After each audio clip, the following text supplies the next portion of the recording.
Yo, one check, 1 2, 1 2 1 2. Where you at? Where you at? Let me grab one thing. We'll get going.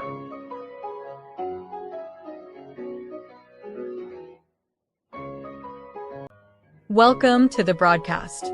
This is a source of information on all things related to commercial appliances. Welcome all of you that are new to commercial and those of you well-versed in this industry of ours. Your host is Mike Reed, a technician who has been in the industry for 32 years, with his beginnings working in his family's appliance business based out of the western suburbs of Chicago. Get ready for a truly interactive broadcast. Have all your questions ready and prepare yourself to truly engage with Mike and discuss ideas on all things related to commercial appliances. Without further delay, here is your host.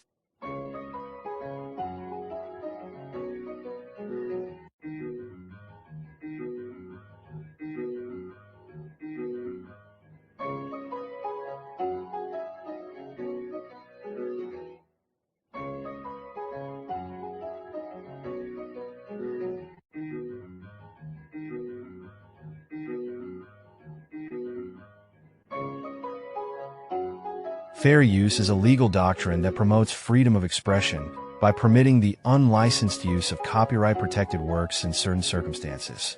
Section 107 of the Copyright Act provides the statutory framework for determining whether something is a fair use and identifies certain types of uses, such as criticism, comment, news reporting, teaching, scholarship, and research, as examples of activities that may qualify as fair use.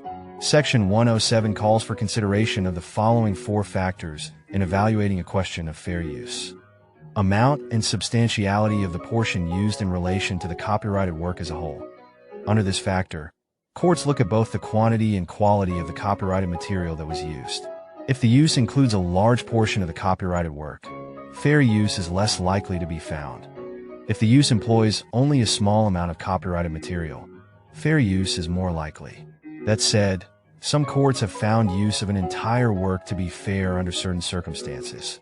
And in other contexts, using even a small amount of a copyrighted work was determined not to be fair because the selection was an important part, or the heart, of the work. Yo, what we got going on?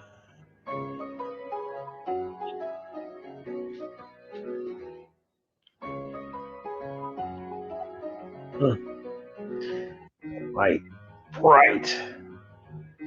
There I am with my Willie. We got here. How do you play games? I don't know.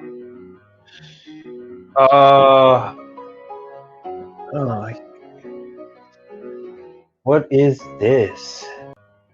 AI is crazy. Yeah, but AI helps so that I don't have to repeat that stuff every freaking time. Being involved and being active on this YouTube channel. Well, welcome back. Where do I want to put this? Maybe there. Man, it's still dark as I don't know what in here. That light is not gonna last too long. Hey, bot. Yeah, you, Mr.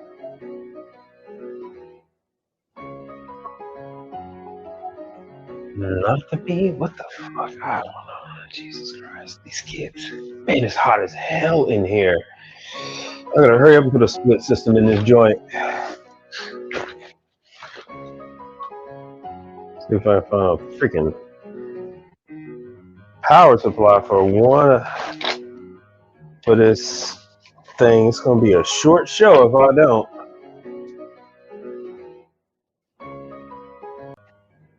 No. What is this? What do I have here?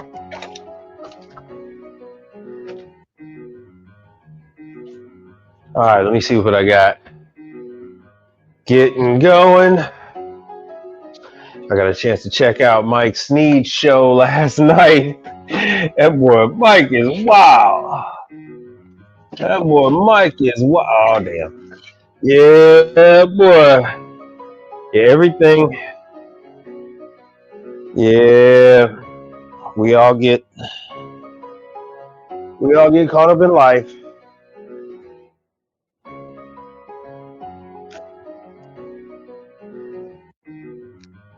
I myself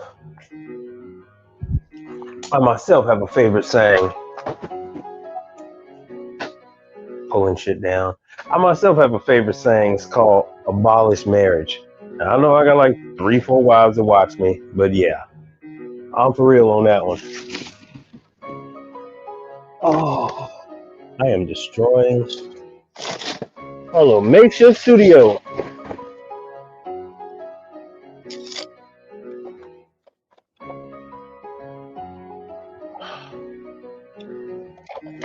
Destroying all the little electronics that I got in here. Everything.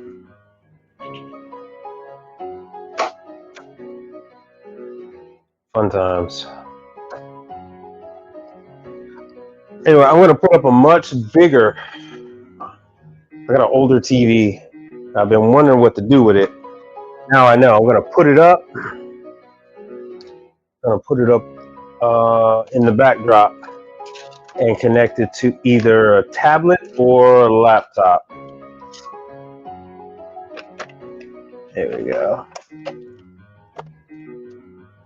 Oh, good. That popped back together. All right. Enough of this before I destroy some more damned electronics. This shit. Found a laptop I wanted to use to connect it to either one of the monitors. Probably put one here or on that wall over there. Anyway, I'll figure it out till my wife kicks me out of this freaking garage. All right, there we go. So now we got some people that came on in. And who here knows what this is? Who knows what this is from? Let me see how many people actually watch me are technicians and how many people are just industry people that, not even my industry, just industry people that watch me. It amazes me. It amazes me the people that watches me. Pay attention to my content. It's wild. They have nothing to do with this. Absolutely, positively nothing to do with this. Let me see what we're gonna play. Nah.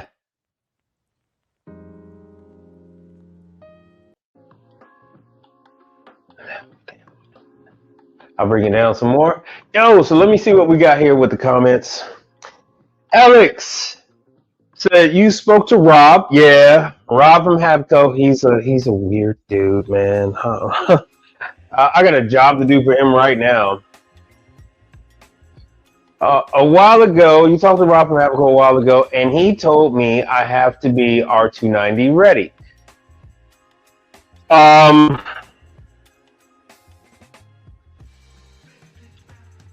The reason for that, and I talked about it on the last stream. Hold on. El Tilda, what's up? You made it, bruh. You made it. What kind of tools would I need to perform Habco jobs? I am confused by what Rob told me. All right, so they have done a new friction welding process, and there's some problems. So hold on one second. I'm gonna go get the part that you would actually have to put on. So you're still gonna be able to hear me. Unfortunately, you're gonna hear some noise. And that noise is my garage door opening. So sorry. I'm so sorry. So sorry. But just like that. Rat-a-tat-tat. And ta-da. What's happening? All right, we're gonna open this because we still together. All right, here it is right here. Right in here. This is what Rob wants you to put on. Now, it's not going to be all the jobs.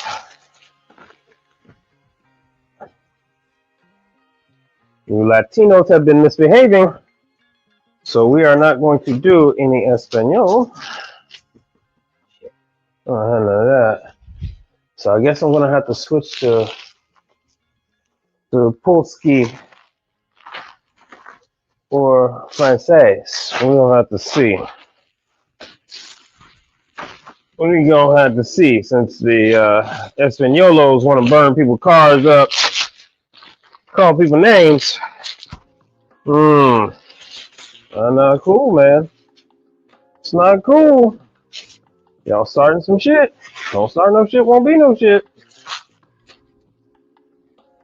Oh, won't be a hellified education. Won't be a hellified education.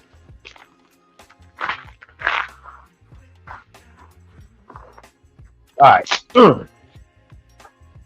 So, this is, all right, let me take this off the screen. All right, this is why I take the occasional job from companies I still don't work for. Cuss them out, call them all kind of names, and they still come back. They're damn near like exes that you had for a little short bit of time, and then you saw and you got the hell up out of there, but then they still be calling you back like Christmas, your birthday, Thanksgiving, shit like that. That's what these are. And so every now and then you try it out. What you are looking at is stainless steel. And yet, you are still looking at copper. At this point here, this isn't braze. This is a friction welding process. Let's see how well you're going to pick this up. It's a friction welding process that they have decided to go with. Just like Hoshizaki, just like who the hell did a friction welding metallurgical process? I can't think of somebody else, but just like Hoshizaki did. And we know how that's going. Hapco decided to go with the same thing. These salesmen, these companies,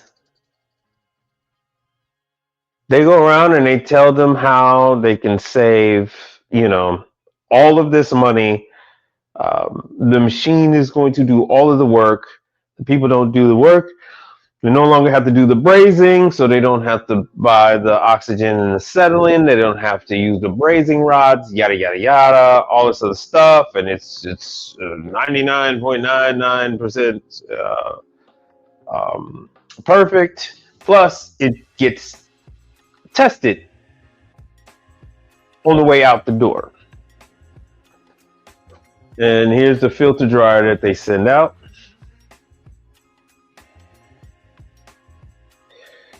So this, and these are rubber. So this sits in the drain pan. So this sits in the drain pan to help evaporate. It sits in the drain pan to help evaporate the water in the drain pan. If you saw my live from last week, Friday, if you saw my live on the Randell, you'll see that Randell put a heating rod in theirs. And if you saw my live, you saw what happened there. The heating rod shorted and tripped the breaker. So the whole unit was out until I came and disconnected the heater. This is slightly worse. At this point right here, this right there. Oh, motherfucker, what's happening? This point right here, you see how they had the line? There was it was a break. So I don't know if it was too much heat generated and it got too rigid, and then during shipment it broke. But it was a clean break. I thought that it hadn't bonded, but the video that I had taken from the location and sent over to Rob, he said no, and they sent it to their people, and he's like, no, it had fully bonded, but it broke. So they said no, I would not be able to braze the copper to the stainless steel. We all know that there's stuff that I can use to braze the copper to the stainless steel, but they didn't want to. They just wanted to do a whole new assembly. And so, long story short,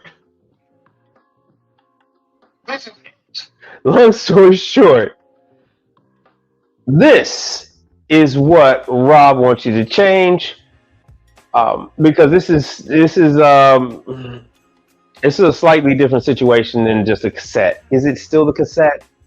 Yeah, it's still the cassette, but they want to try to figure this out. So, do we have any questions?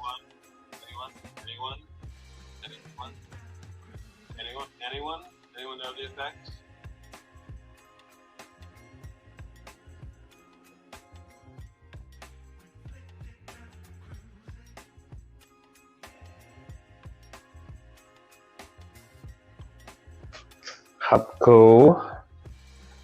Hapco refrigeration. It's not Japanese, it's Chinese. I don't know why I'm doing all that. That's what the Korean and the Japanese do. Oh, from a diaphragm. Yo, I saw quite a bit of Havco units out there. So just so you know, this is the newest ones, the latest and greatest. That's what's out there right now.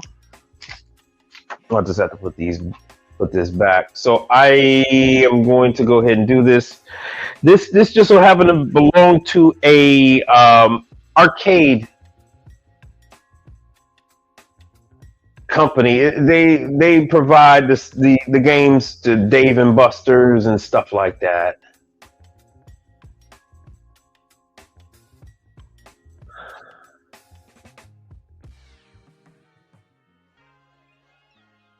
What do you mean, how much? Shit, that's gonna be up to you. Talk to Rob and see what they're paying. So that's gonna be something that you're gonna negotiate with them. If this is something that you're not, because you just started, so then just tell Rob you'll do the jobs that are just not these. These are the ones you can't do, and he'll just have somebody else do them. All right, but all this stuff you're gonna negotiate with the factory directly.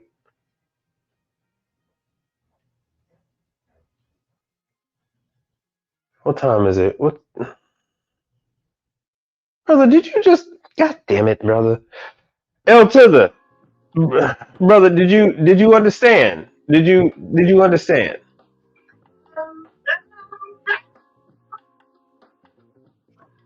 Alex doesn't know anything about refrigeration as far as seal system work, all that kind of stuff. But there's also unknown. Things we don't know that we don't know. You understand? So he's not aware of this. He's not aware of this. So Alex, you don't determine the rates when it's factory warranty. They determine the rates. You talk to them. You ask them how much they're paying. and you either do it or you don't. That's how that one works. When it's a COD, then you're the one that determines how much you do with that. But this is what they want to do. Those of us in the business, we know that you don't have to go with stainless out in the field when this is out of warranty, when this is out there being used by Coke, Pepsi, Dr. Pepper. Um, we just go ahead and just fabricate a new loop out of all copper. We don't even bother. The reason why they went with the stainless steel is so that um, it's a material that holds up a lot better to being submerged in that purified water all the time. Of course, everything, Alex, everything is vacuum. Everything is vacuum. Anytime you touch a system, it's vacuum. Anytime you look at a system, it's vacuum. It's vacuum, it's vacuum, it's vacuum. Anything, all the rates of everything applies. It doesn't matter if it's ammonia, CO2. It doesn't matter if it's 448A. It doesn't matter if it's R600, 134A, 12, 24, 410A, or R290. It is all the same process. You just plug in the refrigeration. The refrigerant. It doesn't matter what the refrigerant is. The process is still the same. So yes, you would actually vent it. You cut. Doesn't add a lot of. That doesn't add any tools. I don't know, brother. You're supposed to have these tools anyway. I don't understand. If you're gonna open up any system whatsoever. What? If you're going to open up any system whatsoever, you're going to pierce it, or you're going to connect to the straighter valve. You're going to recover what's in there. Yes, you can recover R290. Yes, you recover 600. You can. Fun fact, you could reuse 600. Fun fact, you could reuse R290. You can reuse any of the refrigerants. As long as it's not a burnout.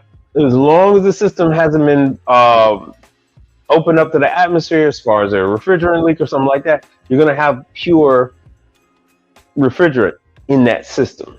So you can go ahead and access that system. You can recover that refrigerant, and then you're supposed to put the refrigerant back in there. These are all basic things. These are all 101 that you're going to learn from any YouTube video or any class that you take. And you could take a simple class at Baker or Johnson Supply, and maybe even Johnstone. So all those little snippets I show you where it's like a 45-minute class, a 1 day, not even a 1 day class where they like give you dinner and stuff like that, how to use A2Ls. You need to get your ass in one of them damn classes. That's what you need to do. What? Hey, motherfucker, do you read it? Yeah. All right. Understand the words I'm saying to you? Yeah. Well, what I'm saying is that they are no-knowns and that they are no-unknowns. And you ain't gonna know what's in the system or how the system is doing until you actually start to get into it. So L Tizza says, if you don't have these pieces of equipment, don't do seal system jobs. That is correct. That is correct.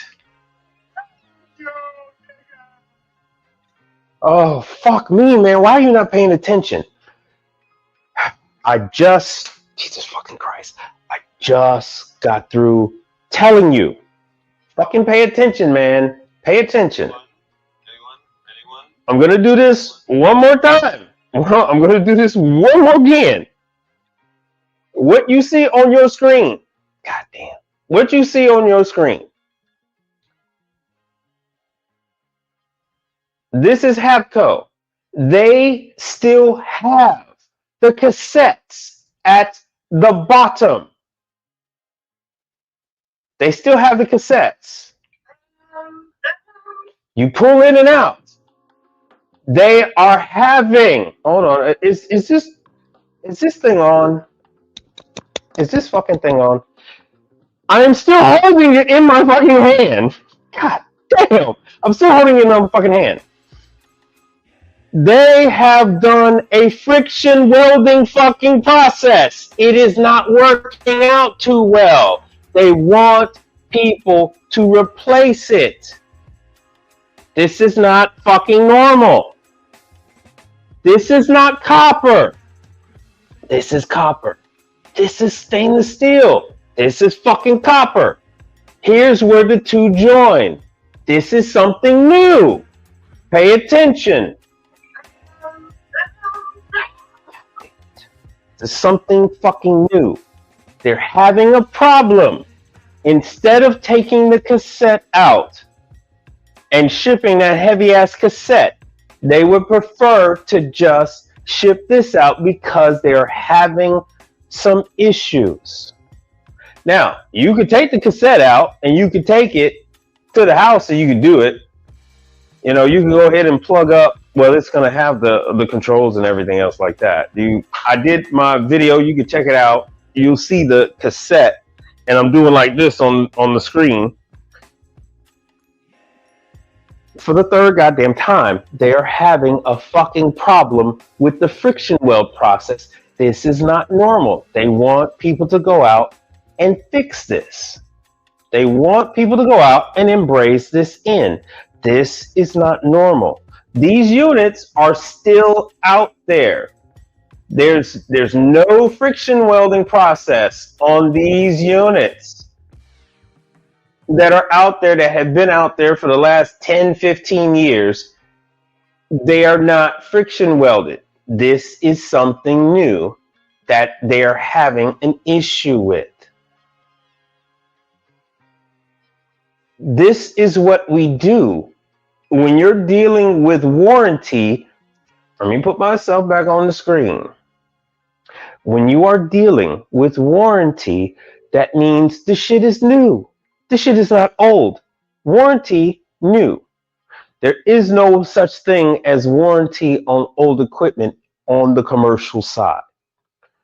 Warranty on the commercial side means the stuff is still under the manufacturer's responsibility, as dictated by Congress, as dictated by consumer protection laws.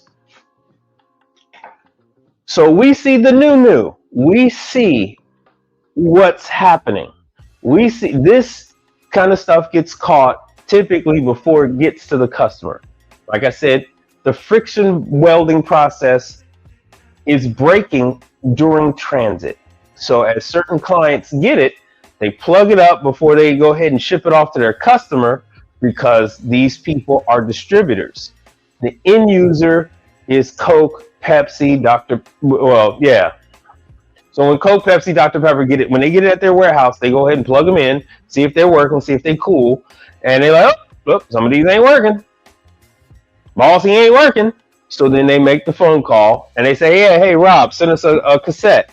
And Rob goes, we're not going to do that right now. We're going to send you somebody. So that is when they're doing this. These are not the ones at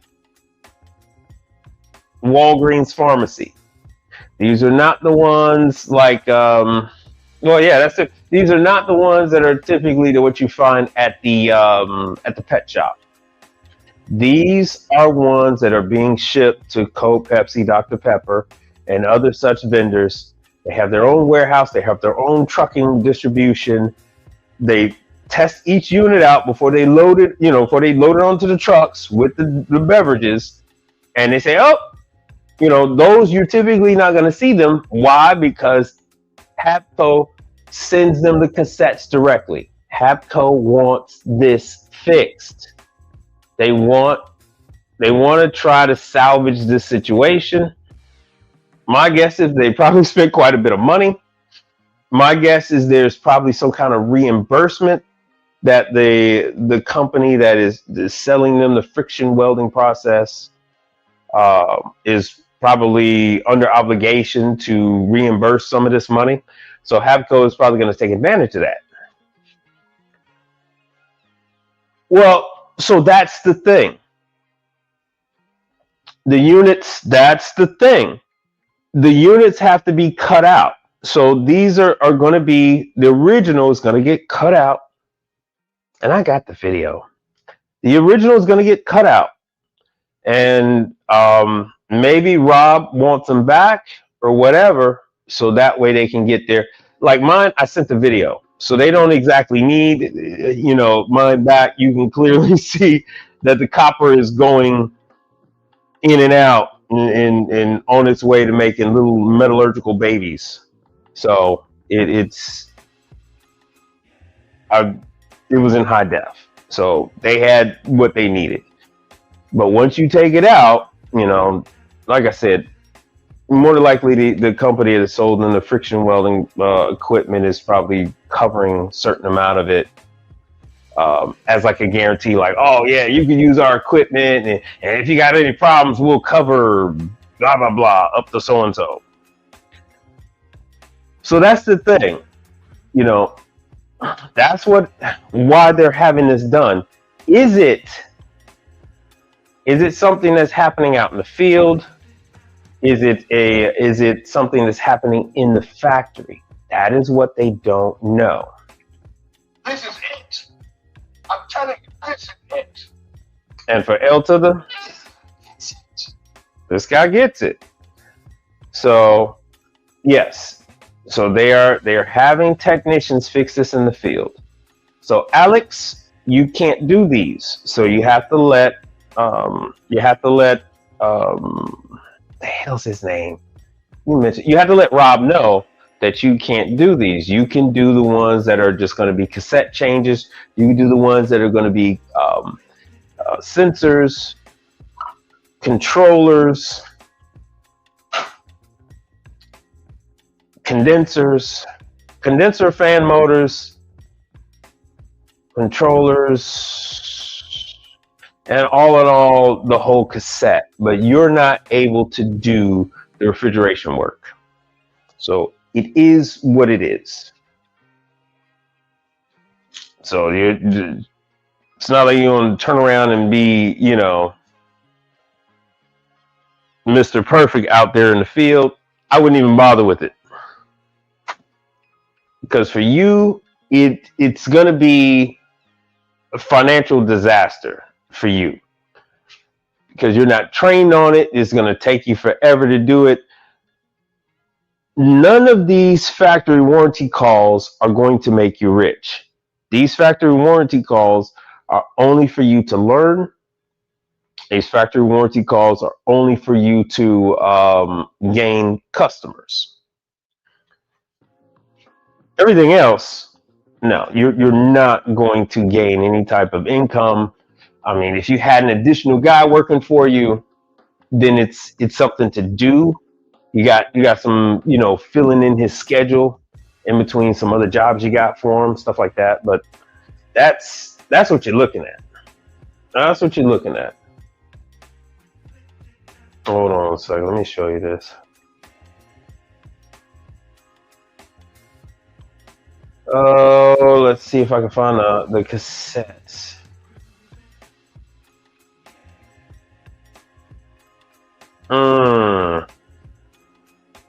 So there is the cassette.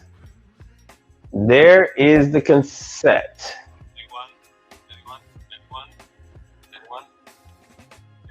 Anyone know the effect?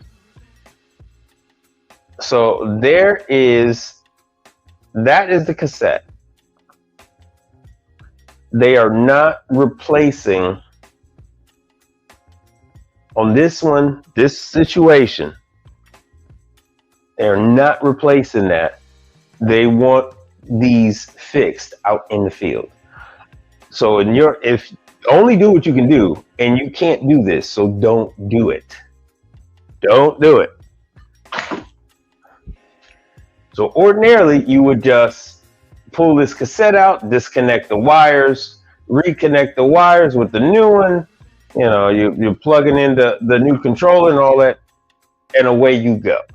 You're in and out of it. Well, your first time is probably going to take you an hour, but you're in and out of there typically 45 minutes. And they're already going to have the thing on site. They don't ship the cassette to you. They ship the cassette direct to the customer. and they have everything ready for you, ready to rock and roll. So that is the cassette. That is what you can do. That is all you can do. You cannot do any of the other stuff. You don't know how to do it. So don't do that. Leave that to the professionals. Oh man, CO2 training. Zero Zone has just opened up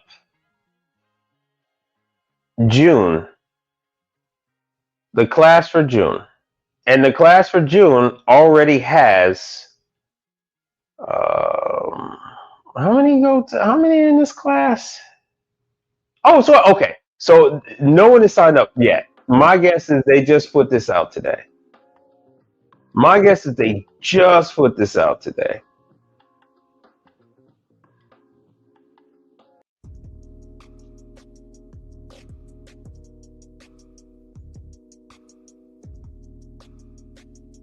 All right, let me go back to it. So this is CO2 training for Zero Zone. These are some of them are self-contained merchandisers. Others are are rack systems.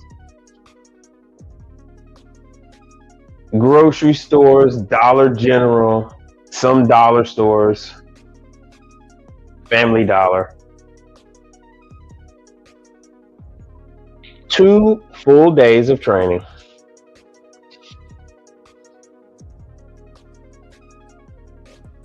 Half day of hands-on. You're going to get an actual binder. They're going to give you a breakfast bar. They're going to give you coffee. They're going to give you lunch and dinner. Class is $600, but you're responsible for flying there. You're responsible for your hotel. But if you stay at the hotel they tell you to, the shuttle bus is going to take you right over there. Yeah. So here it is, Holiday Inn, Coon Rapids, and Hampton Inn.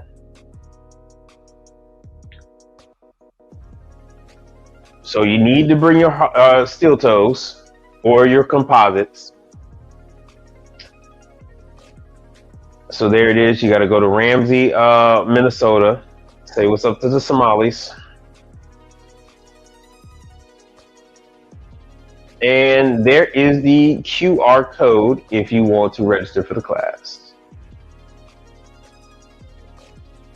No, I'm not going to any of those. I'm not going to any of those CO2s this year. I don't think I'll be going to one of the refrigeration classes until next year. Because I have no help whatsoever, and I have no one on the horizon that I would possibly consider working with me on this. With these merchandisers on these Zero Zone units. These are tall units, and they can tip over. Plus, you gotta lift the condenser. The condenser up to the top of that unit. And then when it comes to these units here, I would also, you can only be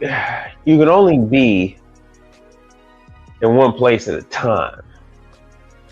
So those I really would like to have somebody in mind when I go through that damn class. So here's my thought process behind that. So I can at least have the trainee go out and be my eyes on it, take a look at the unit, do the video, and then I can make my decision from there while I'm still addressing the unit. And very often you will need someone to help you on those larger units, and then I would have that somebody. My focus this year is primarily on hot side. Well, brother, all right, so L to the You have to have a game plan. You can't just. I talk about over 60 different training classes any given year. You can't just go and take a class just whenever. I mean, you got this one. You have. Hold on a second. Oh, you have. You have Micromatic.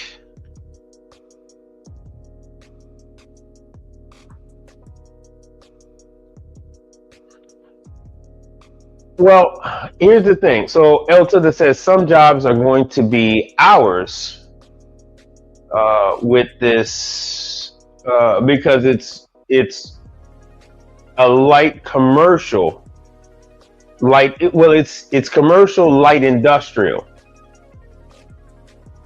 No. See, you still you still not in it enough to understand just what is at stake, what is going down, brother. Because you too. Hold on one second. I gotta do this for you too. God damn, I don't know what the fuck is going on today. You motherfuckers ain't listening today, man. I don't know what is going on. I really don't know what's happening today.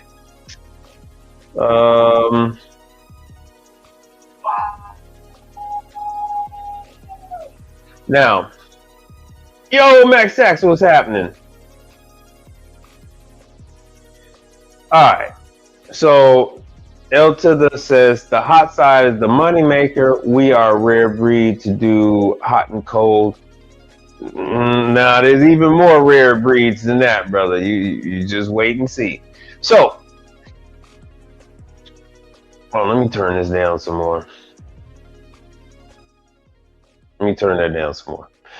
No, brother, you're not quite there yet. Okay, so there are lots of they're equally on hot side and cold side. There are jobs that take quite a while and jobs that are quite lucrative, but they require like teams of people, putting together. Man, shit, this is Micromatic. Let me go over this Micromatic real quick. See this you're not doing this in an afternoon, brother. You're not going to do that. And doing that, one person shows up. Let me put myself on the screen. One person shows up, your customer is going to be pissed. He's going to be livid. I don't give a damn what you think you are entitled to. They are going to be furious if your happy ass show up on a fucking beer cave install and it's just your goofy ass. Oh, it's going to be a day. It's gonna be a day. It's gonna be a day. So hold on. You get it?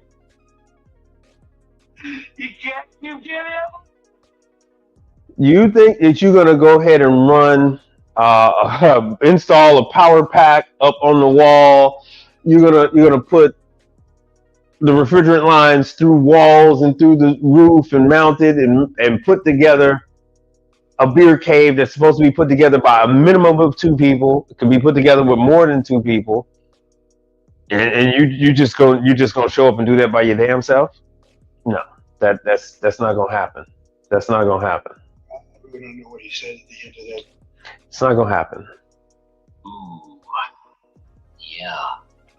It's not gonna happen, bro.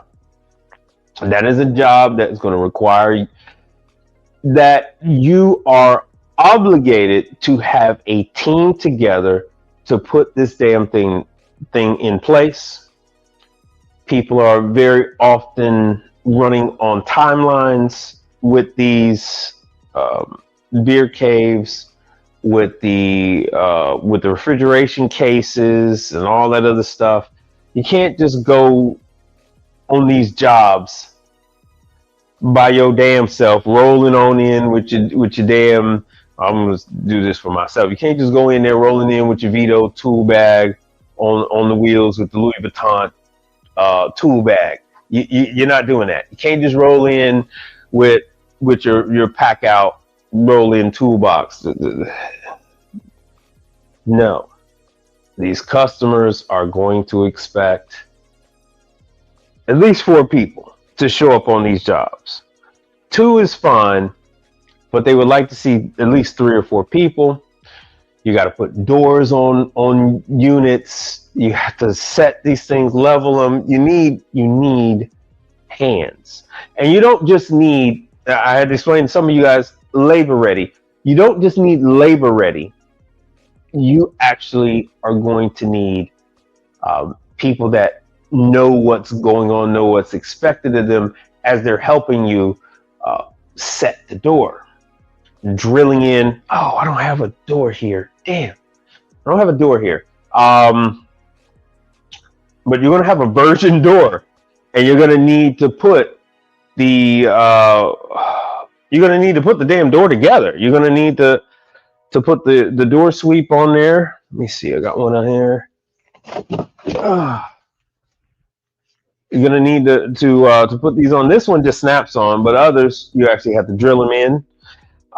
You're going to need to put the hardware on the door, the caisson hardware. You're going to need to do, that includes the door hinges. That includes the door closer. That includes the lighting. The caisson lighting. Doors, the gasket seals, everything. I don't get into this kind of stuff with you guys because it's really in depth. That's why I prefer, go take your ass to the damn class. Shit. There we go. So everything is gonna say caisson. So you're gonna need to, install the lighting, the conduit for the lighting. You're gonna have to wire it all up.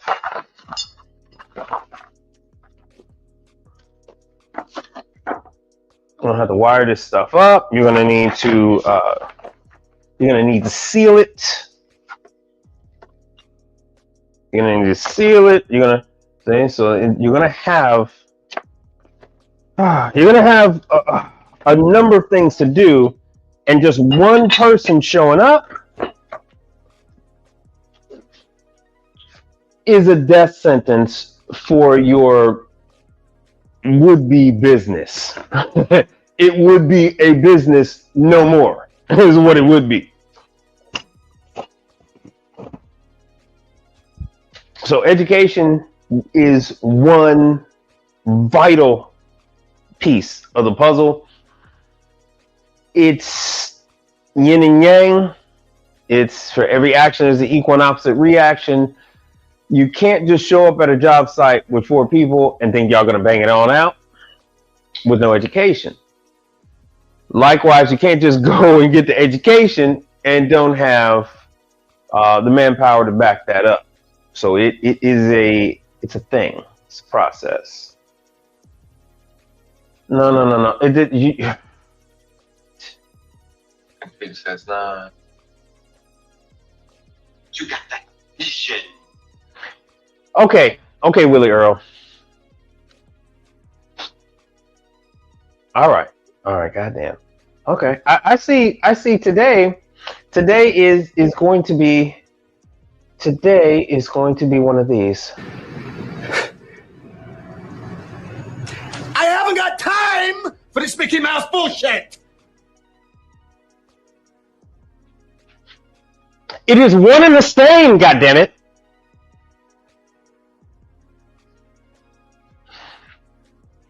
It is one and the same. For you to take down a condenser, an evaporator, an evaporator, and then to put one up, it's just like you're doing one for the first time, damn near. I mean, yeah, you're going to have the line set already there. You're going to have to reconnect the drain. You're going to have to wire that sucker up. You're going to have to connect it. You're going to have to program it. So there's a few things that you don't have to do, but You still need to be very skilled to do it. To change a condenser on a roof, now you have to get that sucker up onto a roof of a building. You understand? A roof of a building. On these walk-in units, these rack systems. I mean, you're gonna have to shut the units down, tear down these semi-hermetic compressors. I'm actually bidding on one now. I'd so would love to show you guys what this looks like, but you motherfuckers have a you guys have a problem. You guys have a problem. Booby, I probably know a lot you don't. Mike fucked around and found out. Mike Sneed fucked around and found out. He showed y'all what the auction sites look like, and then y'all went and fucked everything to hell. So, I ain't showing y'all shit. All I can say is this: I'm bidding on one of those rack compressors as we speak. Because it has the valve covers, you can tear them down and do all that other stuff. Once you have one, you can rebuild them. It's the same compressor that goes on the Carpereggiani. It's the same one. Let me show you one. I've gone over, I haven't seen any classes yet this year. There were at least about 4 or 5 classes last year on the on these compressors from the Italiano e Mambo. Let me show you the class schedule yet again on the Micromatic. Like I said, where the hell is the damn class schedule, man? What the?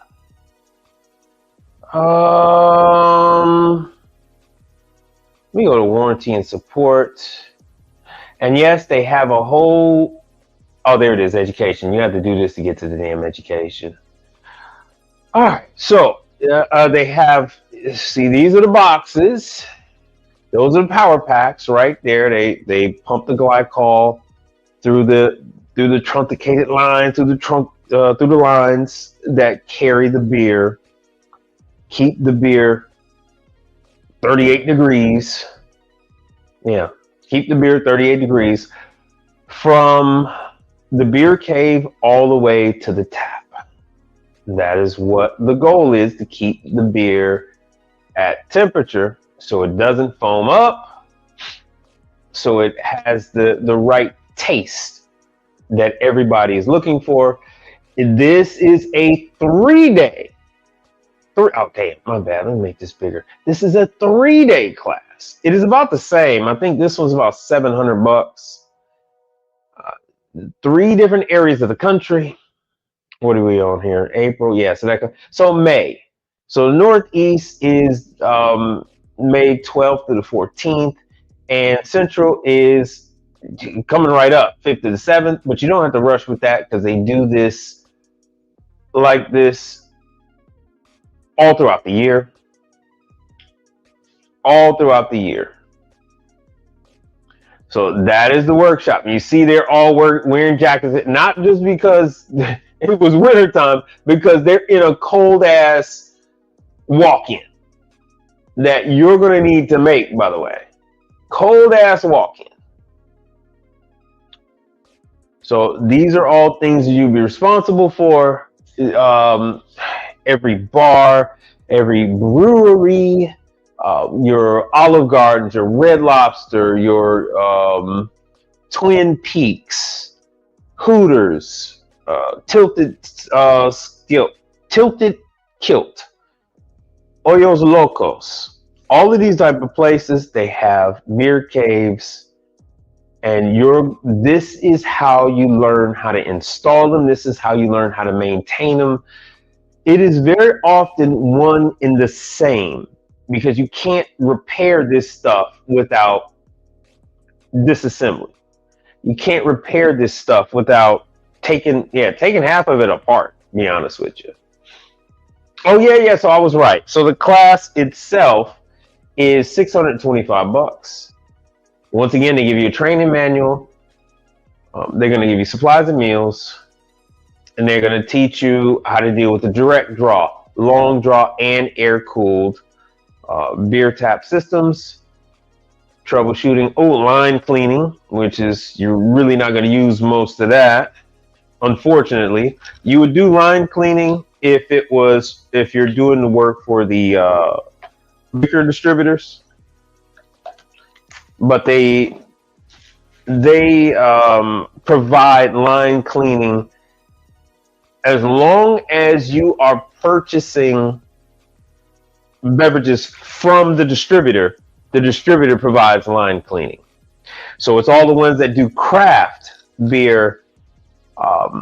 You might have an opportunity with them if, let's say their main guy is sick, or they had a mutiny and the other people quit, that kind of thing. But it's still not going to be a common thing.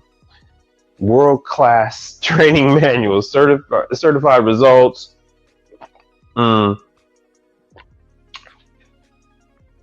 Innovative installation techniques. So thousands of draft personnel from breweries. Oh yeah, I forgot about wholesalers. Wholesalers, equipment service, and installation companies have attended their advanced course. Now, so these aren't things that you just attend on a whim. These are things that you are going, and you'll notice that the lines at the ceiling, these are things that you want to be strategic about. You're going to want to either partner up with an architect, partner up with a appliance dealer, partner up with a commercial real estate agent. I've had a number of commercial real estate agents call me about stuff. Dealer, apartment. Like I said before, the craft breweries. So when they are expanding their operations like they used to in the early 2000s, they would, as they expand, they would need to hire somebody to, help them out and go ahead and open up new locations, all that kind of stuff. And there's other opportunities. And, let's not forget about places that are being, especially in this economy. They're doing the equipment refresh, building refresh. So they're taking this opportunity to close underperforming locations, and then tried and true locations. They are going to put the money into the ones that have been known providers, that are known to be winners.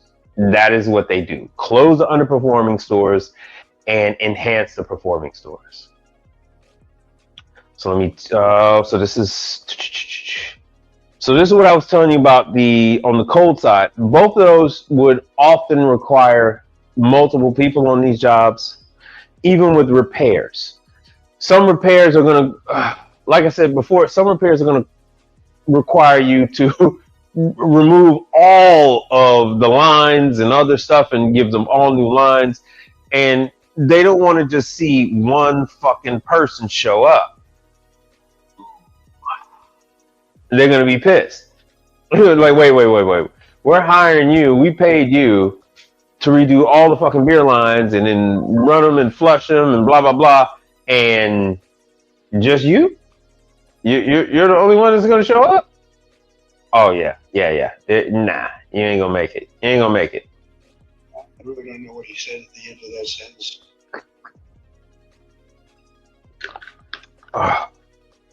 So let me show you some hot side stuff. The hot side. Hold on, oh good, you can't see me. So hot side. It's like XLT.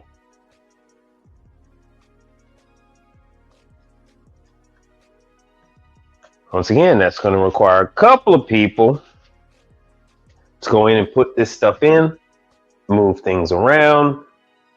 XLT does training several times a month. During the middle of the month, like Tuesday and Wednesday is when they do their training. You know, when they have enough people. Once again, you are going to have, let's see what we got here. You're going to have situations where the customer wants to have, oh, that's the hood, makeup air. Yeah, they put a ton of videos out. Nice. Fan motor circuit. How did I blow a fuse on a multimeter? Oh, good. They're doing multimeter classes. How to measure amperage with a multimeter. I want to show you some other stuff. Oh. Damn it. We're going to get back to that. We're going to get back to all this adjusting and gas pressure. But All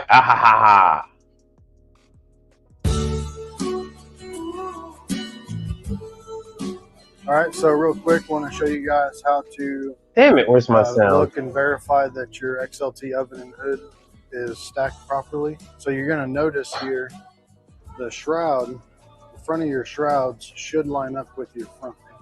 So you can see if this shroud is sticking out. You're not going to be able to do a lot of this by yourself. Even with the tool, it's supposed to be two people doing this. Distance away from the wall, or the oven is pushed back too far, or maybe not back far enough. And then also there should be very little. Now what he's covering are things that you're going to discover after a unit is already in place, after a unit is already running, and then they're saying that they're having various different issues. And you're going to notice like, hey man, this don't have the right spacing, this isn't in the right position. And you're going to notice they say, hey, we like one oven better than the other. We want you to swap them. So they're going to want you to tear everything down and move it.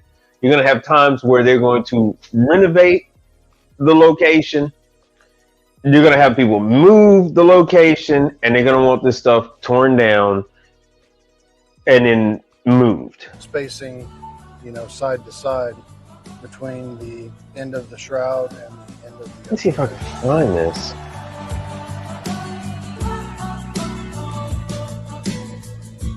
Pizza Hut food truck. I don't give a damn about that damn food truck. Lifting jacks.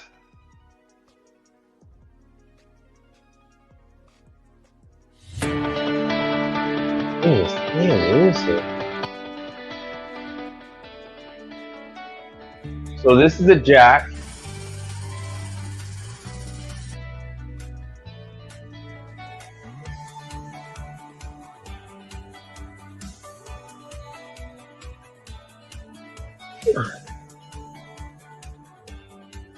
You guys just haven't gotten into this type of work yet. There's lots. You guys are in light commercial. It really isn't even in commercial.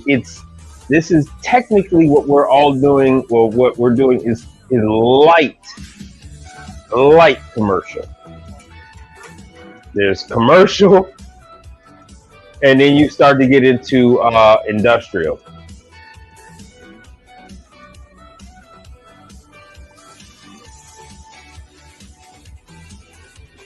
The lifting jacks used to be around $2,000.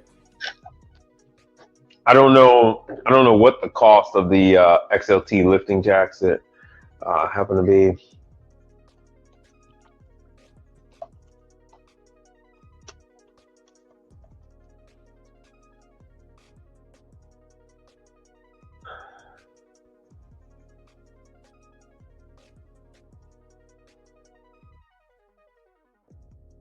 What the hell is this? No, that ain't it. Let's see here. Woo! Okay, it went up. It went up a full $500. Yeah, it went up a full $500. So yeah, that is the cost of that jack. This is in Canadian A, but yeah, it's 3,000 bucks. Oof, add another 2,000 to get free shipping. I think not. Mm-mm. Damn. Gotta do another to get free shipping. Jesus. Anyway, that is what you're looking at. Now let me go to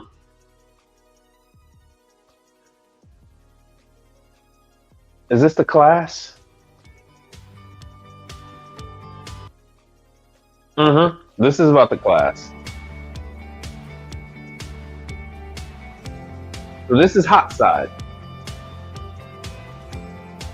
Hands-on training. They teach you how to use that jack. That's what he was doing. Putting the teaching people how to use the poles and whatnot. Because that is a significant part of the business. You got to move that thing around. You're often going to need it stacked. Customers, sometimes they want an oven moved to a different location. They might have a slow location and another one might be busy.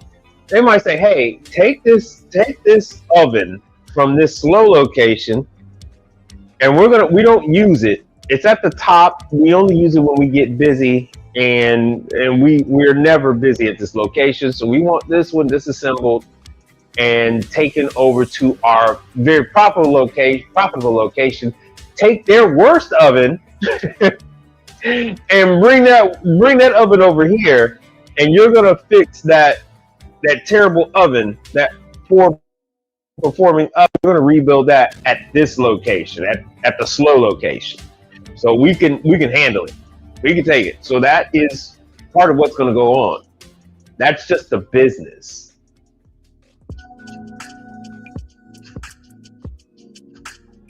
No, you don't have to buy the tool. You do not, Elta, you do not have to buy the tool. And you could actually make your own. They sell the tool, they make it, they sell it, they say, hey, if you want to, we make a tool. This is the tool we make, but it's you can use any number of things. They actually what they did was they put a cover over the opening on either side of the conveyor, and then the pole slides through those openings, and that is what. Oh damn! You can't see me. You can't see. I'm doing visuals and shit. They have covers over both openings on either side of the conveyor oven, and then as you saw earlier, the pole slides through there. They don't make the damn pole. They buy the pole. They don't make the crank. You buy you can buy the crank from anywhere. You can make your own. Are you going to save any money making your own? No. I mean, they don't make any money on the tool either. It's just what they would, it makes it easier. Can you move it without that tool? Yes, you can move it without that tool. Can you move it using lift tables and whatnot? Yes, you could move it using the 1,000-pound lift tables. I wouldn't do it with the 500-pounders. Is it going to go as smooth? It's not. Once it's on those poles, it pivots. You can pivot the whole thing with one hand. It balances. They got it balancing. So you can do that. But if you do it with lift tables, you now no longer can balance. You now have to struggle to move the damn thing and then set it up right, because with it just move straight off the stack. You can't get it through the door that way. You have to set it on its side.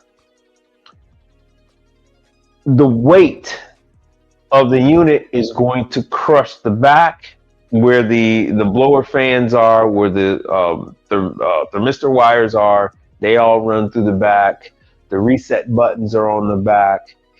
You don't want to lay it on its back. It's not designed to handle the weight on the back because it's designed to sit on its stomach, so to speak.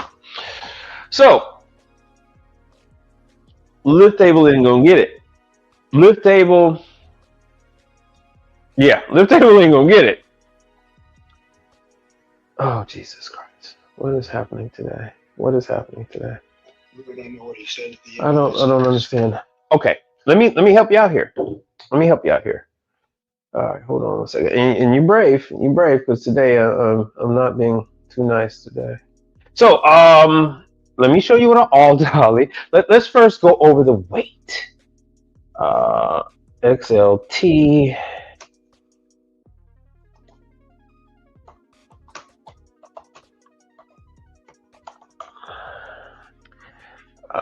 Have you ever been to a Domino's? You've seen that thing, right? They weigh over 1,000 pounds per oven. So the 3870 is 1,200 pounds. Where the hell did it go?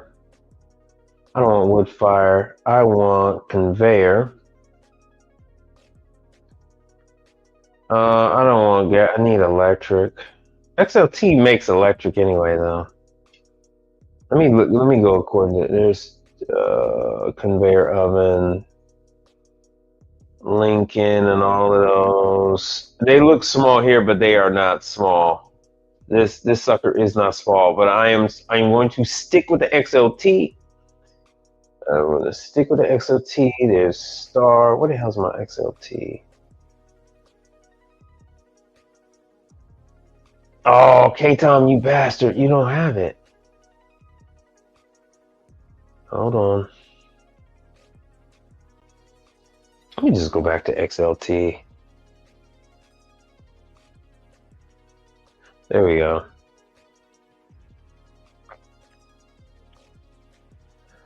So the XLT 3870,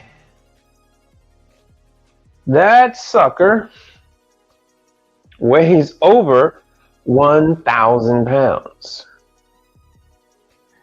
The size is in the model number. I guess it's 38 inches. It's 38 inches deep, and it's 70 inches long.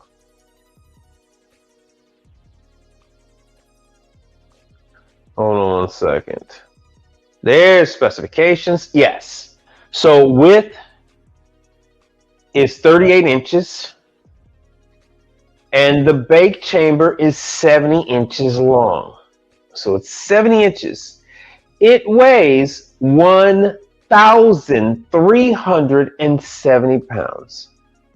621 kilograma. Your all dolly cannot handle that. And once again, your all dolly is flat. You cannot get it through the door. It is 38 inches wide. Well, deep. It's 38 inches with the width. And it's 70 inches long. That's the bake chamber. That's not the conveyor belt. The conveyor belt is longer, but you're supposed to take that out. And then, like I said, you got everything else hooked up to the back of it as well. Let me show you the all dolly. You will not be able to use any residential anything on a commercial item whatsoever. It will be the last time we ever see you, because you won't be living. As in, you won't survive. As in, I don't know how you think that is going to help you with that. I don't understand. God damn it, rabbit. Let me show you the weights on that, because I have all dolly. I've sold Viking. I've installed Viking.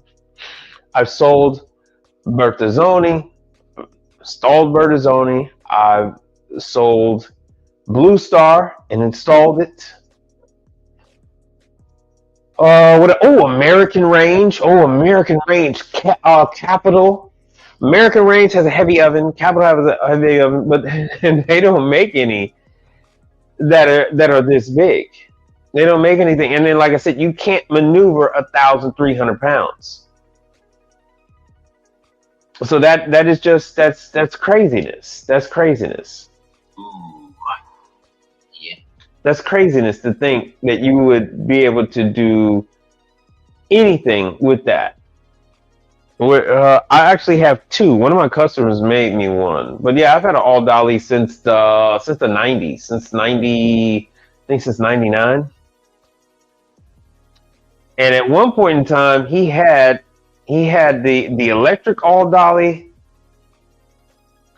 He had the one that you were able to He had the one that you were able to break down. But let me see here. Yeah, you're not going to be able to do any of this stuff. So that is just an exercise of utility, bro. All that's going to happen is it's going to break and you're going to die. That's what's going to happen. Total capacity. Because these damn things struggle with a Viking. These damn things struggle with an American Range. Damn it, man. These damn things struggle with Capital Range. American Range Capital, Viking. Oh, what else did I install that was large? American Capital, Viking. Yeah, those are the three I used to sell, deliver, and install. These damaged my all dollies. Total capacity is 450 pounds. 450 pounds. Sorry, I can't, it won't let me zoom in. 450 pounds, that's it. So, yeah, you're only as good as your tools. Well, in this case, it is there. Anything else is either going to damage you. Let me put myself on the screen. Anything else is either going to damage you, the equipment, or the building. Eins, Weins, Thrive. I can't remember right now. Eins, Weins. It's going to damage you, the building, or the equipment. That's what's going to happen. So lift table isn't going to help you, because once you get it on the lift table, now you got to lift 1,300 pounds onto its back, and you're going to damage it. Those blower motors are $1,000 a piece. You're going to damage it. It's got two of them, by the way. So yeah, that wouldn't be a good time. And once again, the customer's going to see this bullshit because they've already seen them installed with the with the proper tools, and they're going to see you, and they're going to be like, You can't keep getting it. no, you can't use all dolly. You can't use all dolly on anything that you do. All dolly is for residential. Use the all dolly on dryers. You could use the all dolly on. We use it on ovens. He used to have attachments for microwaves. So you used to have like a platform that attached to the top of the all dolly for microwaves. And then, like, I don't see the other one anymore. He had one that was operated with your impact driver or drill, and that would bring the top piece for the microwave attachment up and down, and for ovens up and down. So, but these ovens are just the prosumer ovens on the residential side are just too heavy for the all dolly. It causes the wheels to strip. the threading at the base of the wheel, the strip. Anyway, I don't even want to talk about it because it doesn't even make sense on this anyway. You're gonna, like I said, you're gonna damage yourself. You're gonna damage yourself. You're gonna damage the building, or you're gonna damage yourself, the building, or the equipment. One of the three is definitely gonna happen. There's no question about it, because it only handles 450 pounds. Like I said, there's things you can do to it. You can increase the size of the wheels, but that only bumps it up to about 700 if you add the heavy duty wheels. But even still with that, it's not designed to hold. It's not designed to hold it balanced like that kind of weight. Can you imagine 1,300 pounds on? It's essentially like two arms that stick out. It's not gonna work. Let's see here. So yeah, all dolly is a folly. All dolly is no good.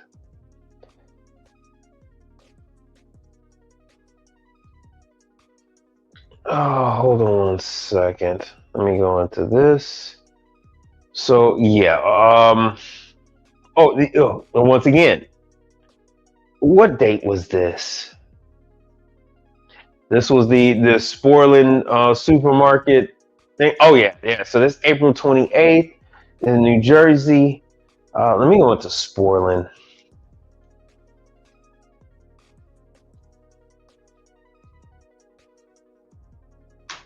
Shit. Sporland.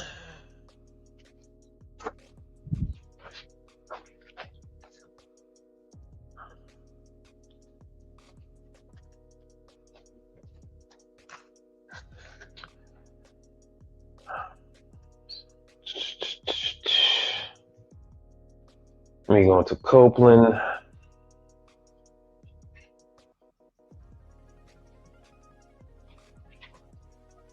And like I said, this stuff goes into, like I said, there's CO2, transcritical CO2, subcritical CO2. When you start getting into the ice rinks and all that. But here's the food and beverage, the warehouse. Oh, you guys are on one today. But there's a whole lot of that you're gonna have to get into, especially with the controls. You're talking about these TI-81 type calculator joints that are that they're on steroids. So let me give you guys the link to this.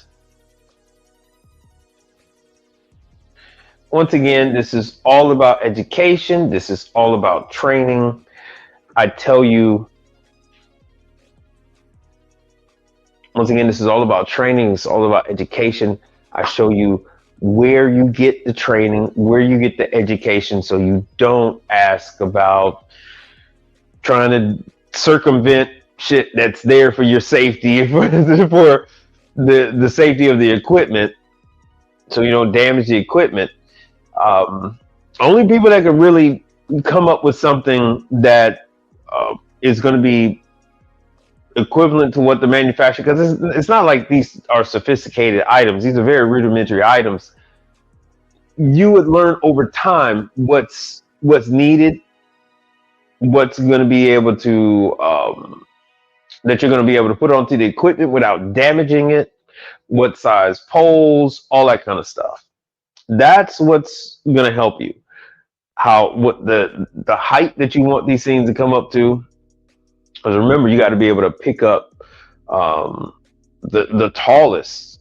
You got to be able to pick up the tallest oven, as well as an oven that might be at the bottom of the down located where the bottom of the stack used to be, because you would have to lift off number 1 at the top, number 2 in the middle, just to get to number 3 at the bottom. So you would need to make your device in such a way that you can actually adjust it to get there. So anyway, fun times. By the time you're done buying raw materials, by the time you're done welding, spending all that time and welding that shit, bruh, to save what? $50? If that? I doubt it. I doubt it.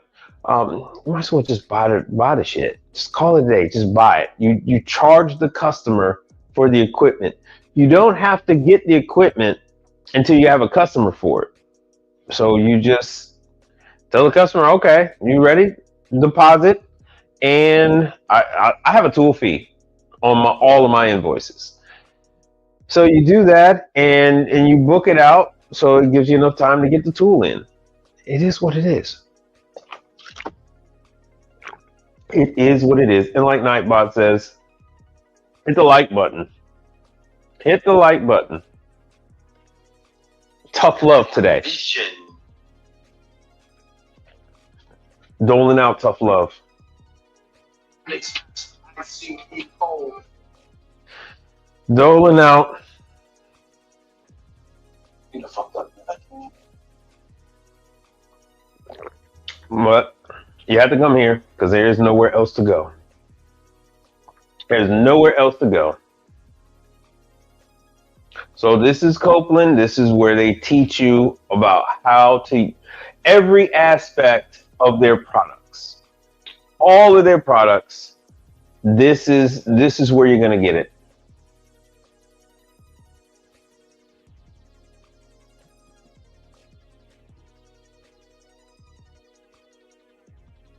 Uh-oh, it's taking forever.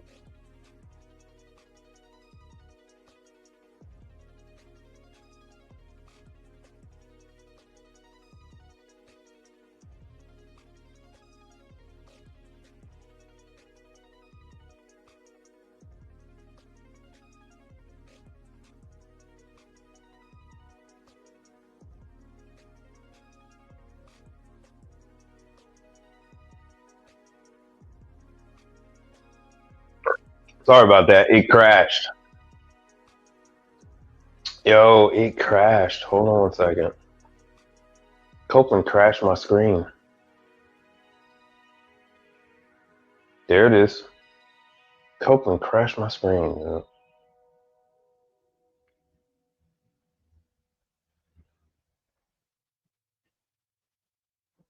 right, I'm gonna try it one more time. I'm gonna go in here to HVACR training. All right, 15th time is the charm, and this is where they have the self-paced online training. They have the instructor-led training. I really prefer to send you guys over to these to when they have these classes by John Stone, Johnson Supply, Baker, and the like. I really prefer to send you guys over there. No, it's not the drive. I know what you're thinking. It was an issue with that one particular part of their website, and it crashed. It crashed my stuff. So it doesn't happen all the time. It was just that. It was just this one thing. Hold on, where was I at? Hold on 1 second. Where the hell was I at? You know what? Let me go back. No, wait. Is it instructor? Oh, it is. It is this. It is this. So yeah, that one section crashed. March. No, we're in April. They still have me. Ooh, I need to subscribe. Oh yeah, it goes to April. December, April 14th. Are we past that? Damn, this was a 2-day training. Let me see if I can go past this.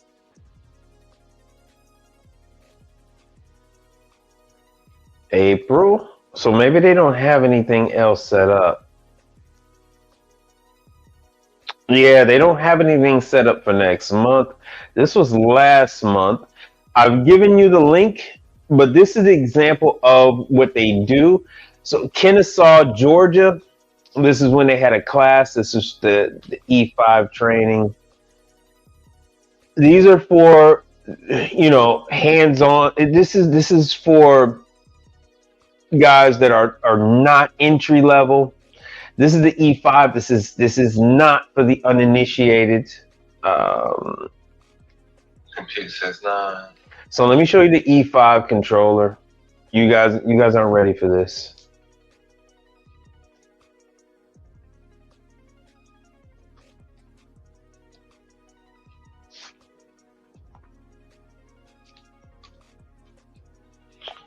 Oh damn. Oh, Copeland.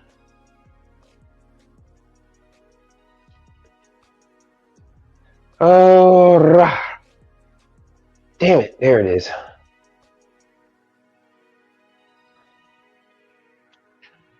Let me show you some of these. Let me make this big. I just froze up again. The hell you mean I just froze up? Oh, I'm switching around. I'm flipping around in this damn thing. Flipping around. So these are the different frequency drives. These are the different controllers. But you're going to go with, there we go. This is the one.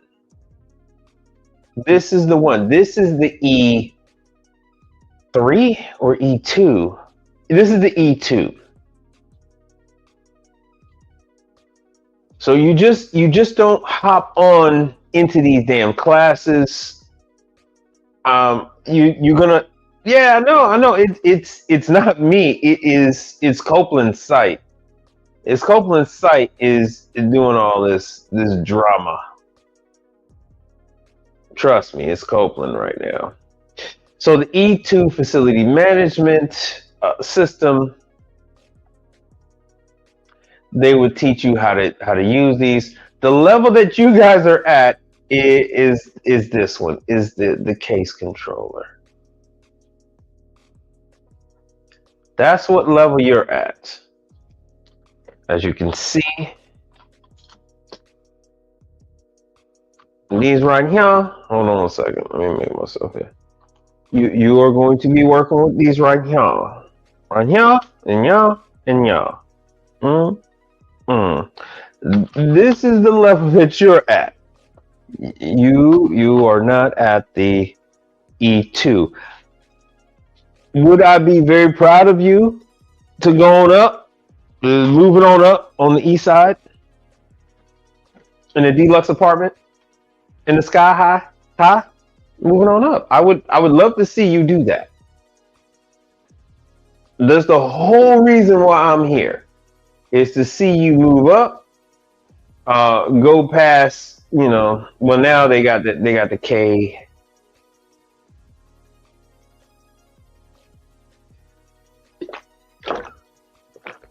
So now the systems that we're working on are getting beyond this kind of controller here. There are still plenty of those units out there, but we're going with the K3. Hold on, let's see. The key to therm. Key to therm.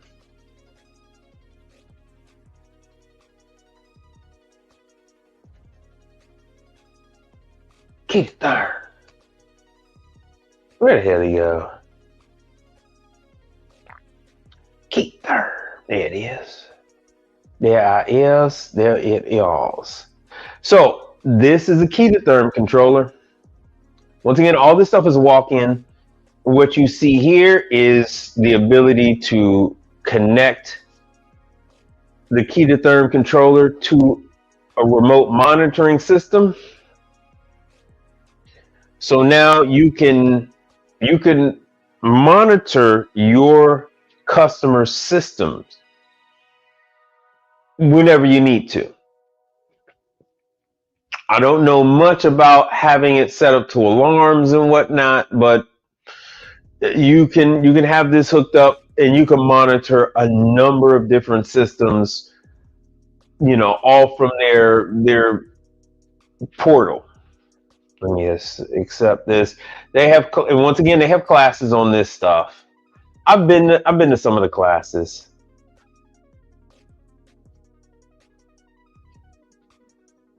Does your business run on refrigeration? Are you held hostage to high energy bills and operational costs? It's time to set yourself free. Whether you want new equipment or need to upgrade existing systems, Key2 Therm has options to provide peace of mind with money in your pocket. You can save on energy costs, operating and service costs, eliminate nuisance icing and safety issues, receive alerts before food is spoiled, and log temperatures automatically for food safety validation. With most refrigeration equipment, you're in the dark on how well it's operating, or if it functions at all, until it's too late. On the Key2 Smart Access portal, it's easy to see all of your refrigeration equipment from anywhere, at any time, from your phone, tablet, or computer. Features include selectable alarms, automated reports, and the ability to see who made any changes or notes. Key2 Smart Access portal can be configured for your specific needs. You save worry, time, and money. Ask your refrigeration service provider for more information or visit ke2therm.com to learn more. All right, we are back. We are back. Like, really back. Okay, so that is part of the KE2 Key2 Therm system. They have remote monitoring. Just about everybody has remote monitoring now. I got to do some stuff with Heatcraft with their freaking. Is it a bone? No. It's a Russell. I got a freaking Russell I got to deal with. I didn't fully check it out. I know, shame on me. And now I need to go back. I wasn't there for the damn unit, by the way. Okay, sorry. I'm over here working on lighting.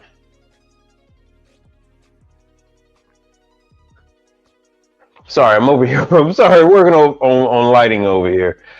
But there's so much more out there than what you guys even know exists. So come with me, and we'll be in a world of your imagination. All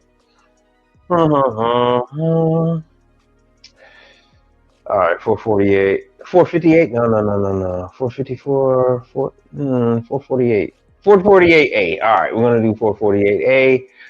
So here are contractor panels and everything else for 448A. These are all the Key2 Therm plug and play type evaporator efficiency, temp and valve control. All the stuff now is EEVs and electronic expansion valves. So they are having a number of classes on this. Let me go ahead and jump to Russell. Well, actually, Heatcraft. And we are more than well. I'm gonna shut it down in a minute, but we're free to jump on anything else you guys wanted to look into. Let me give you the link to Heatcraft, because I know I have new people following all the time. Yo, Untamed Kango, what's happening? There you go.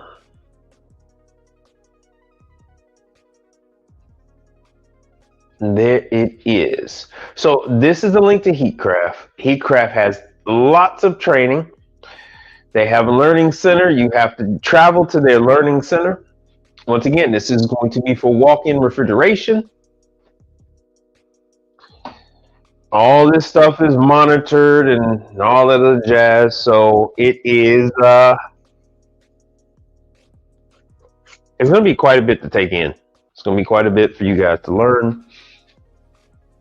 And like I said, when you're working on this stuff, quite a bit of it is when you actually got to dig into it and you got to replace things. It's not going to be a one-man job. Linus is not going to be a one-man job. Ooh. What is this? Insights from the field. So this is one of the major trainers right here. We got on the screen. Let me take myself off. All right. Oh, so I'm here late. Ah, man, that's okay. That is all right.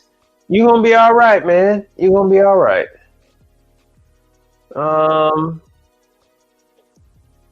You're not rich. Blame yourself. You're not. All right. So let me see what else I got going on here. That's all right. You're going to be all right. Ooh, I don't know if you're gonna. I don't know if you're gonna go. You're gonna want to go back. I think you might want to stay in the present, brother. I don't think you. I don't think you want to go back. You might want. You might want to just stay in La La Land because it's not. It ain't purty. It ain't purty at all, bro. It ain't nice. It ain't nice. You ain't gonna want to see that. This is the family of no. Where the hell's Russell? Bone, Larkin, Climate Control, Chandler, and then their Interlink and Intelligent controllers. New low-profile coolers. Yeah, everybody loves the plastic. By the way, they are nothing is malleable like plastic in negative DOE 10 2020 degrees. regulations are here. Everybody loves and that. Heatcraft is dedicated to helping you transition seamlessly from our legacy products to updated DOE 2020 compliant models. In this video, we'll introduce you to the new low-profile unit cooler. Designed to meet DOE Annual Walk-in Energy Factor or AWEF minimum efficiency standards, Heatcraft low-profile unit coolers. Yo, that affects you on the East Coast. Upper East Coast, that looking at you. New York, New Jersey, that's you, California. All of California. Man, I don't know what the hell Chicago is doing. But yeah, as you hear, they want you guys to get rid of all the old stuff. Manufactured under the brands Bone, Larkin, Climate Control, and Chandler also include enhanced features to improve serviceability and unit performance. The low-profile unit cooler features composite molded access panels and fan guards to protect the unit's interior components. Constructed of NSF and UL Center. All right, let me go back to training. So once again, Heatcraft is doing CO2. It is a 2-day class. Yeah, damn. So they don't have anything past May. Shit. They don't have anything past May for the CO2. I do believe they have some online CO2 stuff. Yes, they haven't updated anything.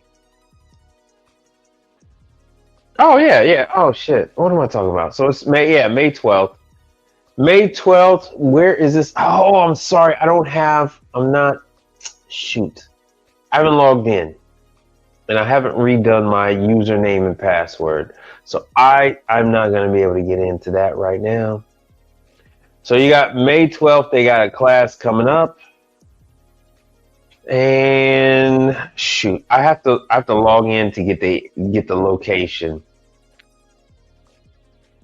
I have to log in to get the location. My bad on that one.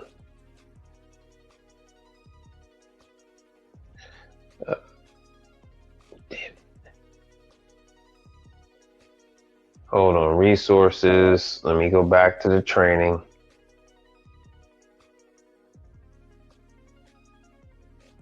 Oh, there it is, training.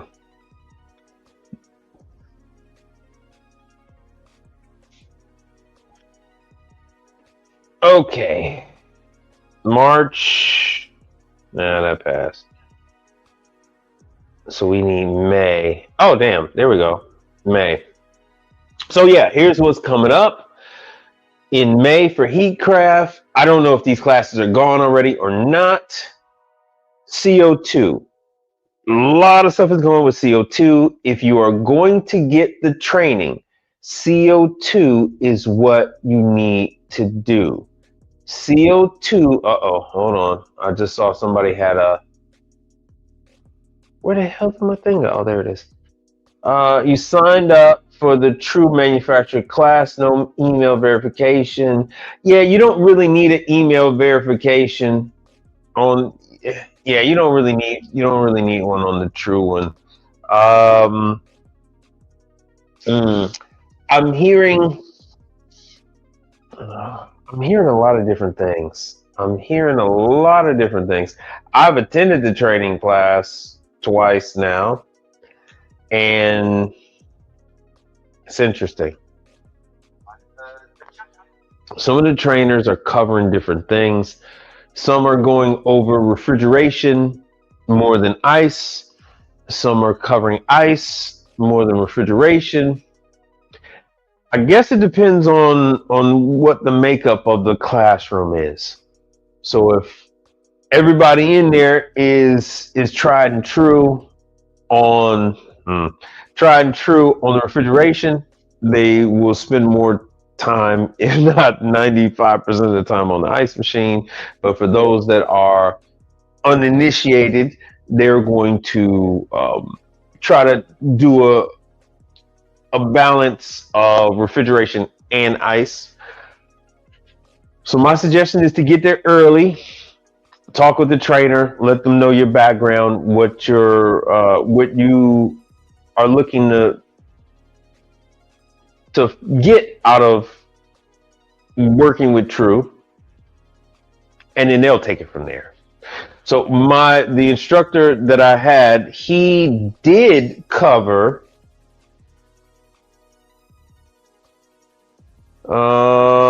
they sent me a reminder email the day before training. Glad they did, because you forgot. They sent me a reminder for a training class, and I went a day fucking early, and I went, come to find out, I went for the morning class a day too early. My wife took my daughter to school, and I went and drove my happy ass on over there, and I pulled up in the parking lot. I didn't see no service vans. I'm like, what the fuck is this shit? I was a little early, but I'm like, damn, there's always somebody here super early. Bruh, I was there, and it turns out that I was there.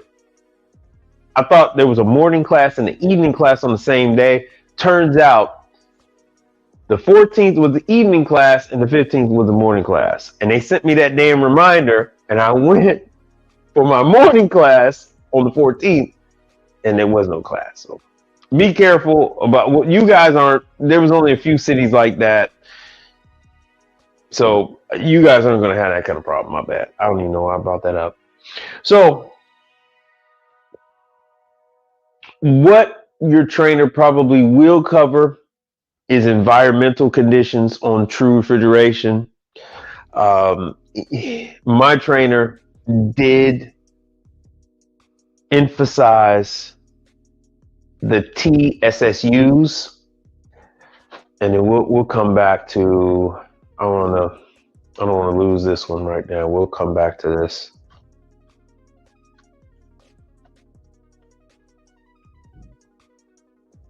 So I'll leave the heat crap up there. But these are the open top prep table type units. In my situation, I very often deal with these units when they are storing fruits and vegetables. And then what tends to happen in the summertime, what the trainer was bringing up, is that no matter what they do, condensation will form in the plastic pans. Why? Because of the humidity in the air.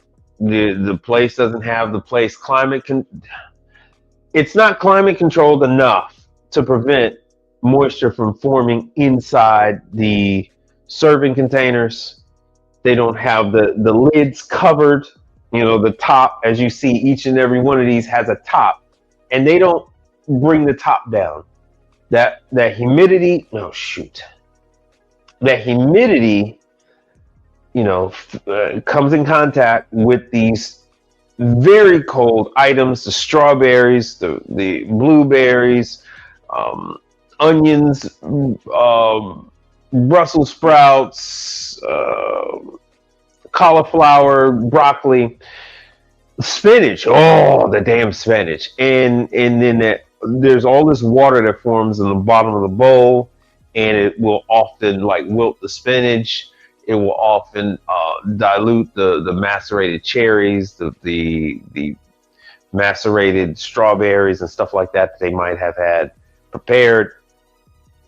That can be changed if they use a dehumidifier in that location. That can be changed if they have the air conditioning up, or air conditioning and a dehumidifier. That will rectify the situation. I ran into this years ago. I used my Testo humidity controlled devices, and yeah, it's for.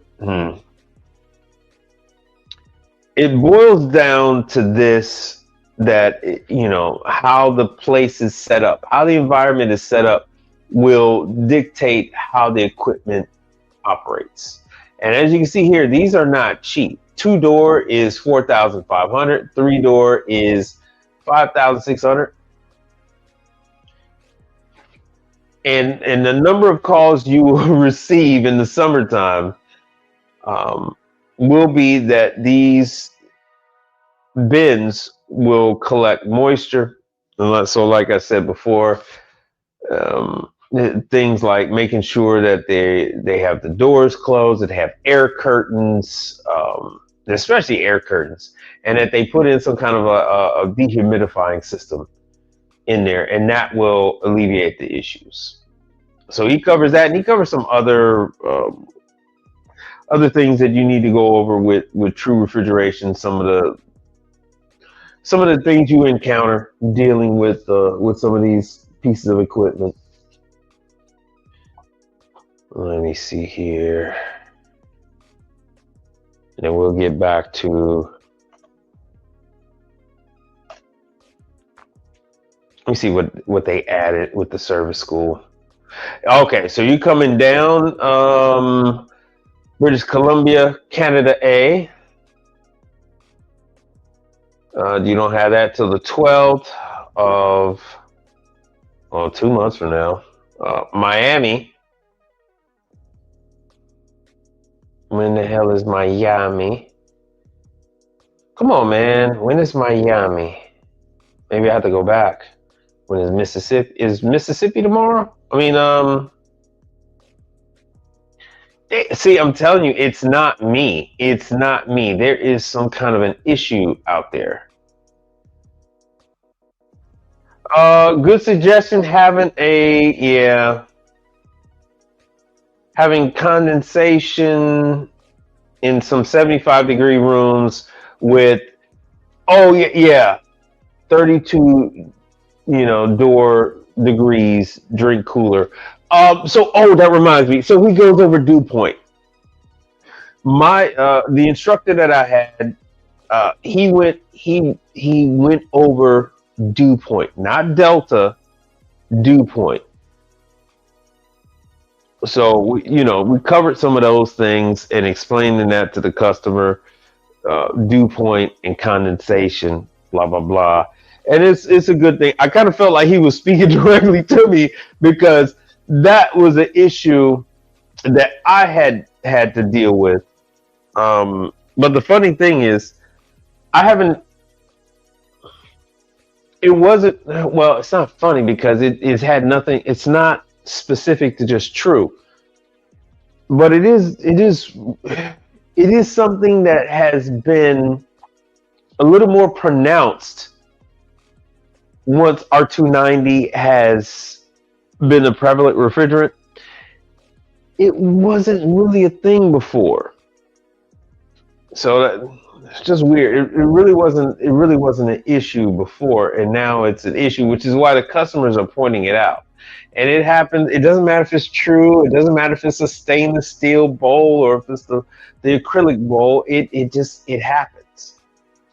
It happens. So let's see. Yeah, in the Mississippi, it's not propagating either. Amarillo. Okay, so they're probably not letting us access those other dates because the class is probably tomorrow. Amarillo, Texas. So that's the 19th. So April, May. Oh, I don't know why I said 2 months. Damn, the time is flying by. So 5/19/2026. So that's Amarillo. And in British Columbia, 5/12/2026. That's your class. That's 8 a.m. And in Florida and in Mississippi, those are what's coming up. I guess those are going to be tomorrow.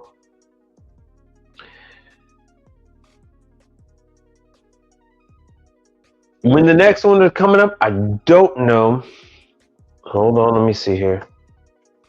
Oh, for all of you guys that do cold draft is asking us to make sure we get in our invoices. I don't have any. I don't know if you guys have any. I don't have any. Isomatic, they have a, what is this? This is the online thing. Oh, shit. Oh, I got class. I have class. When the hell were they going to tell me?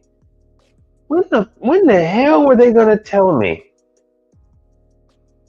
Oh, God damn it. Okay.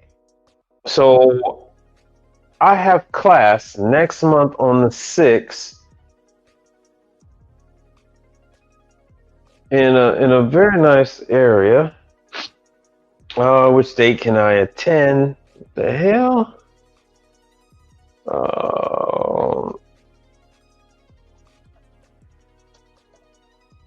May 6th. Shoot. Yeah, I actually have to attend. It would be, let me see, I'm going to say 2 are going to attend. So if you guys want to attend, let me know.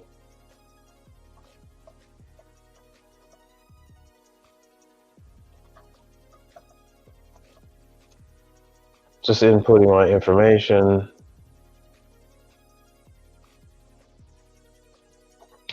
So yeah, they just company name and phone number, email address.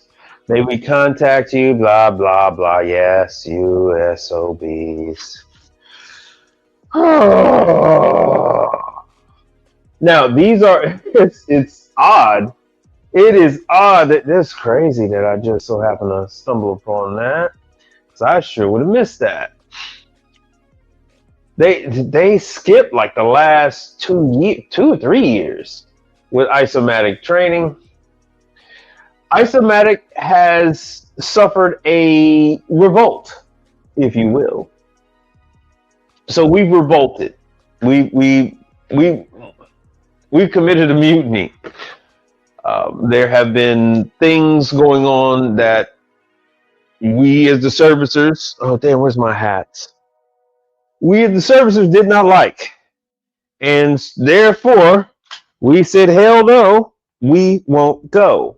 Hell no, we won't go. And to the four winds scattered we went. Where the hell's any of my damn isomatic hats? None of my isomatic hats made it? Son of a bitch. Oh, I see one. I see one. It didn't. I don't know if you can quite consider this making it, but and L to the. I got something that you're gonna. I got something that you're gonna like. So this is. I don't know what the hell happened to my other freaking isomatic hats. So that's the isomatic. Hey, L to the. Check this out. You got one of these? You got one of those? Huh? What's up? Yeah. You got one of those? Hold on. In case you didn't see it.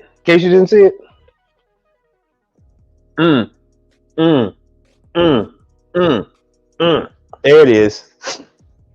There it is. Read it in a week. Read it in a week. I know you. there's those of us that survived Atosa. There should be a movie called Making the Tosa, Surviving the Tosa. And L to the is still L to the call is coming from inside the house. Okay, the call is coming from inside the house. You're gonna find out soon enough, man. Yeah, all the angles, brother. All the angles, all the angles. So I don't happen to see any other schools. Let me take a quick look with Isomatic. So I signed up for that. Oh, that's true. Man, somebody was talking about Milli Vanilli today. Good, you know it's true. Ooh, ooh, ooh, ooh, ooh, ooh. Oh man, Milli Vanilli, boy, that took me back. That took me back. CNC, Music Factory, Milli Vanilli. Oh man, ain't nothing coming up. All right, just because there's nothing on the schedule doesn't mean that there's not going to be a class or even a virtual class. These are going to pop up. They like to play hide and seek with these damn training classes. They like to play hide and seek. They're not very good at sharing this kind of shit. Yeah, I don't see any other dates coming up. Let me do Hoshizaki. And the crazy thing is, I have all these training dates saved as macros on my Stream Deck. All of them. Every last one.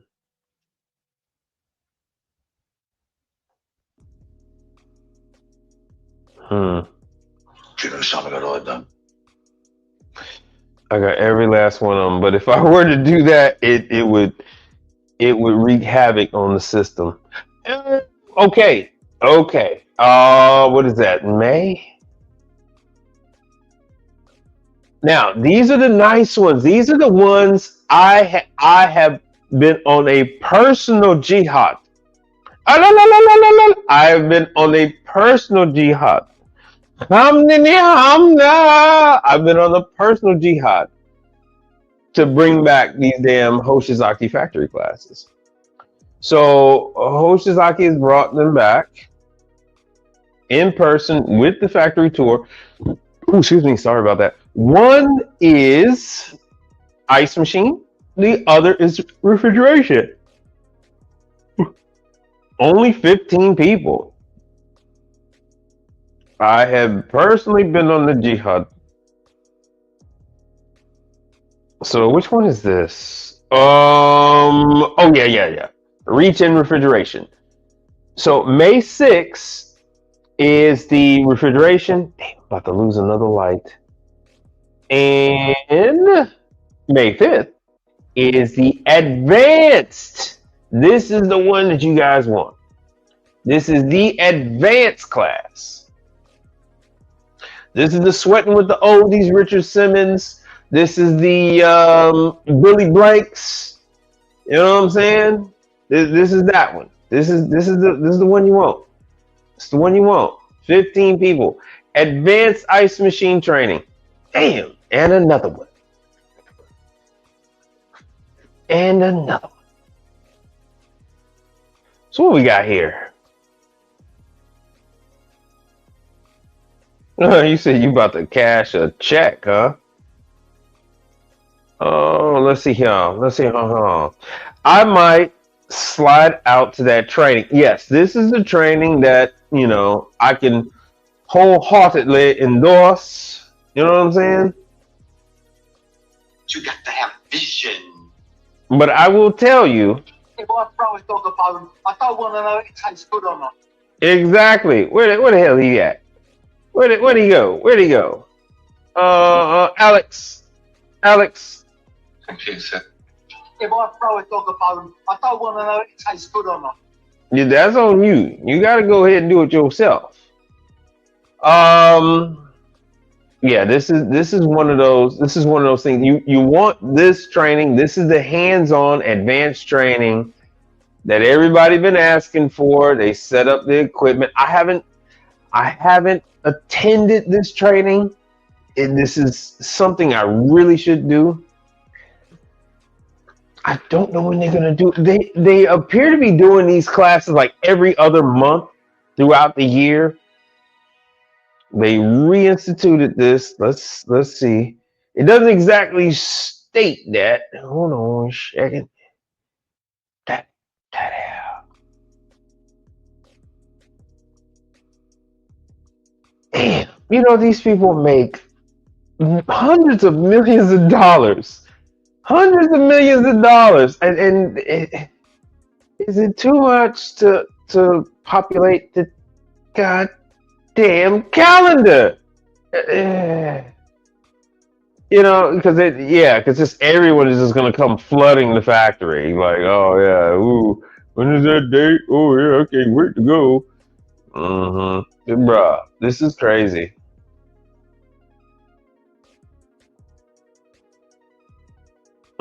One year. List. Nothing.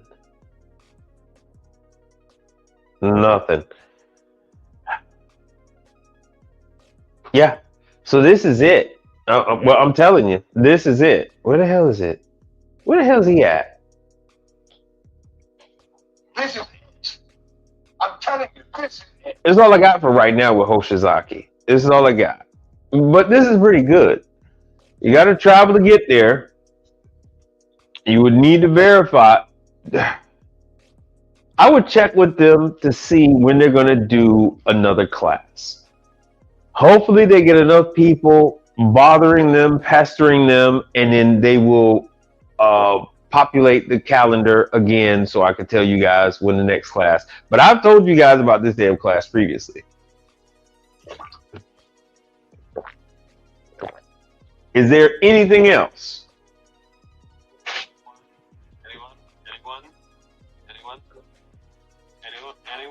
Anyone know the effects?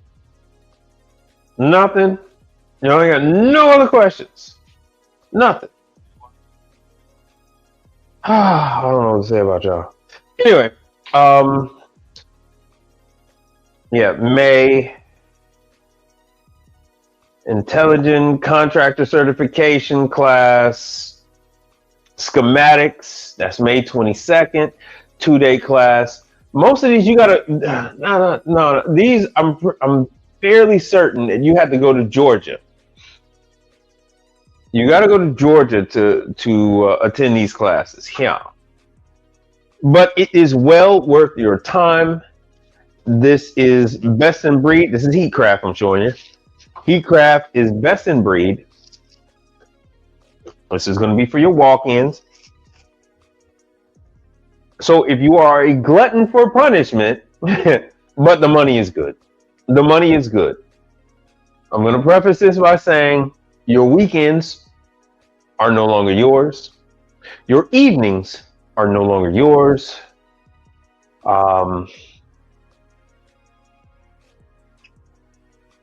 Your life belongs. Your life is in sync with that damn walk-in. You know what I'm saying? You go on vacation, just know you need to check out that damn walk-in before you leave.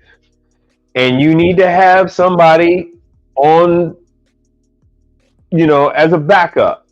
If you are going to take on the responsibility of a walk-in. Tens of thousands of dollars worth of goods are going to be in that walk-in. It's all hands on deck when the damn walk-in is not functioning properly. Just know that. It's a very important thing.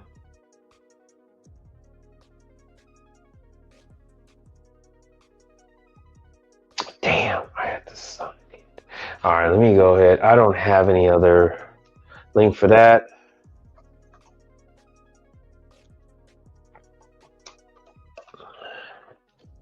All right, Russell. So a chain is using Russell on all their walk-ins. They're using Imperial Brown and they're using Russell evaporators. Oh, good. Eltada says, and this is in reference to Hoshizaki, he says, I think they plan on doing more. A rep said that they are planning more factory training sessions this year with them pushing the regions. Okay. Yeah, like I said before, they're supposed to be doing these in-person classes at least every other month until the end of the year. They're hopeful that they would be able to do at least a class. They're hopeful on being able to do a class the same 1 day refrigeration, 1 day ice machine. They're in two different facilities, the refrigeration facility and then the ice machine facility. They're in two different places, but they're both in, Georgia, Atlanta. I think they're like 30 minutes apart or something like that. They might end up doing them like once a month, but they're supposedly doing like at least every other month. I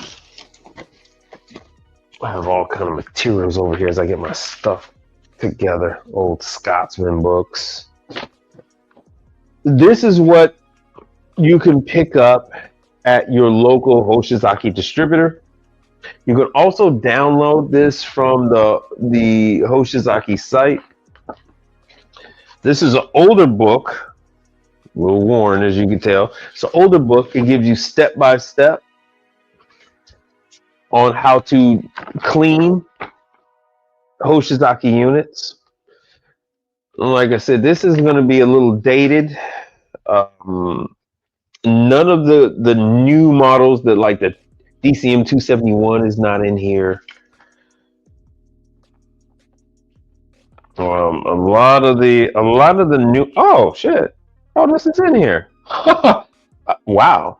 All right, the KMD 410 MAH is in here. I didn't realize it was in there. I didn't realize it was in there all those years ago. Huh.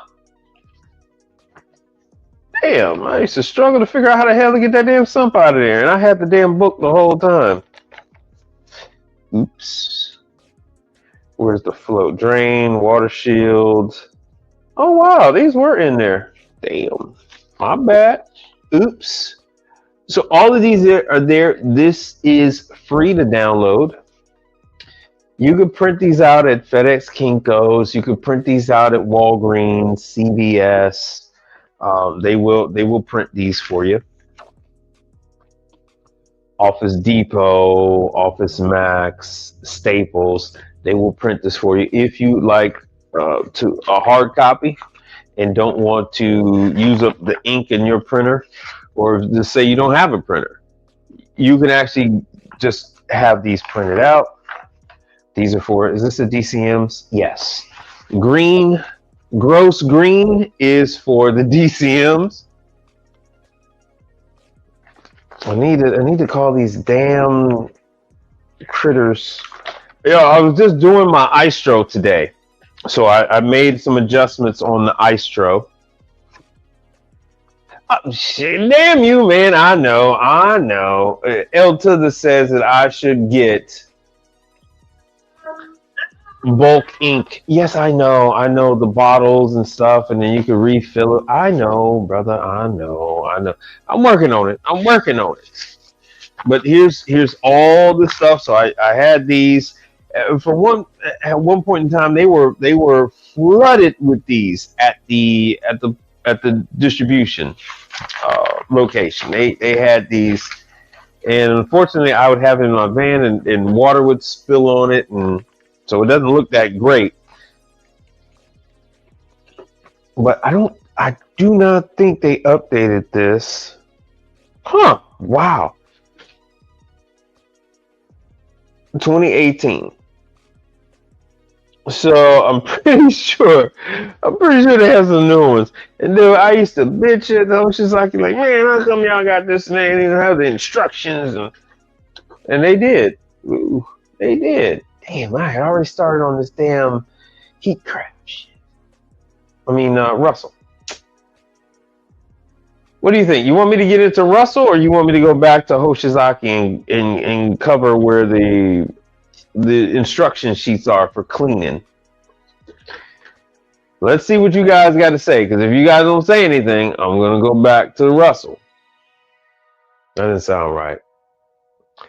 If you guys don't say anything, then I'm going to go back to the site that covers the evaporator for Russell evaporators. All right. That does it. And we're going back to Kelly. So walk-ins. This is the Russell. So I have a chain that is, they made changes. So now this chain has Russell evaporators. They have isomatic nuggets. They have Hatco warmers. They got a TOSA refrigeration now and no longer Continental. They've got what else they got? Marshall Air. They have Marshall Air warmers for the Hush Puppies and Okra or whatever the hell it is that they got.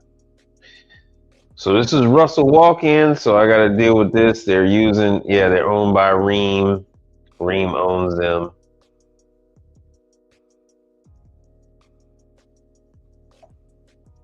Walk in. Let's see what the low height is. Nope, that ain't it.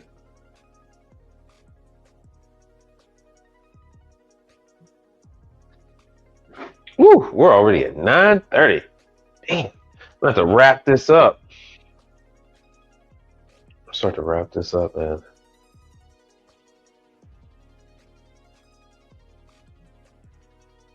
All right. And do we have any donations? Donations. Let's see what we got. I thought I cursed out like 3-4 damn people today.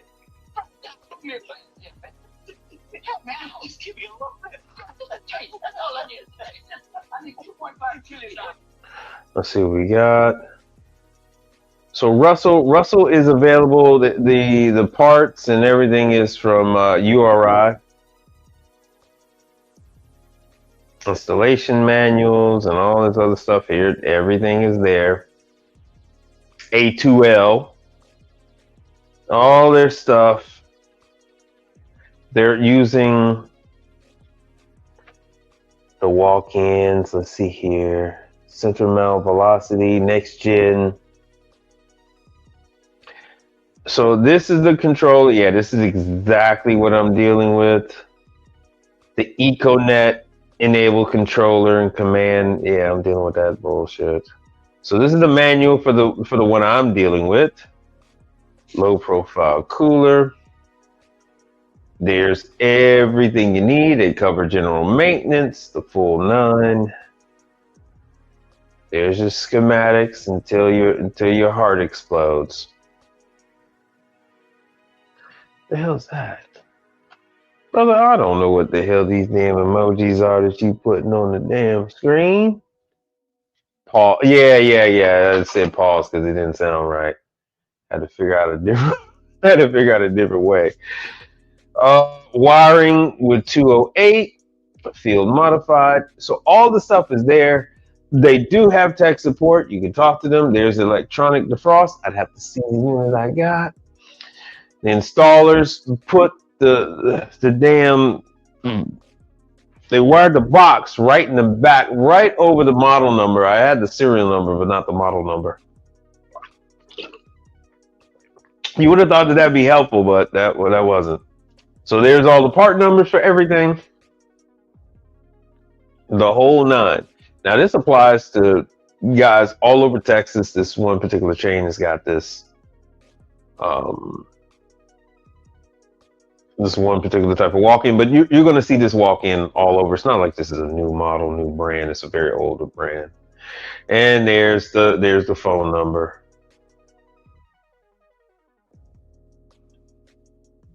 Email, or you can call them. So walk-ins. You know, it's okay. It's okay to deal with the walk-ins when they're new. You know, you just maintain them. It gives you a chance to learn them, learn the system.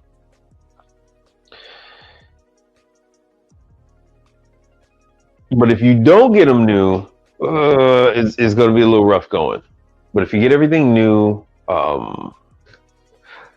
you maintain it, clean the evaporator, take care of the drain, you're going to have very few issues with it. You're mainly going to have issues with the door, maybe putting up curtains, stuff, that kind of stuff. But the system itself, you really shouldn't see many issues. You might have to get up on the roof, clean that condenser coil up there on the roof, check it, make sure the fans are both spinning, make sure they're working properly. They're not, you know, anything that you see that strikes you as like, should it be doing that?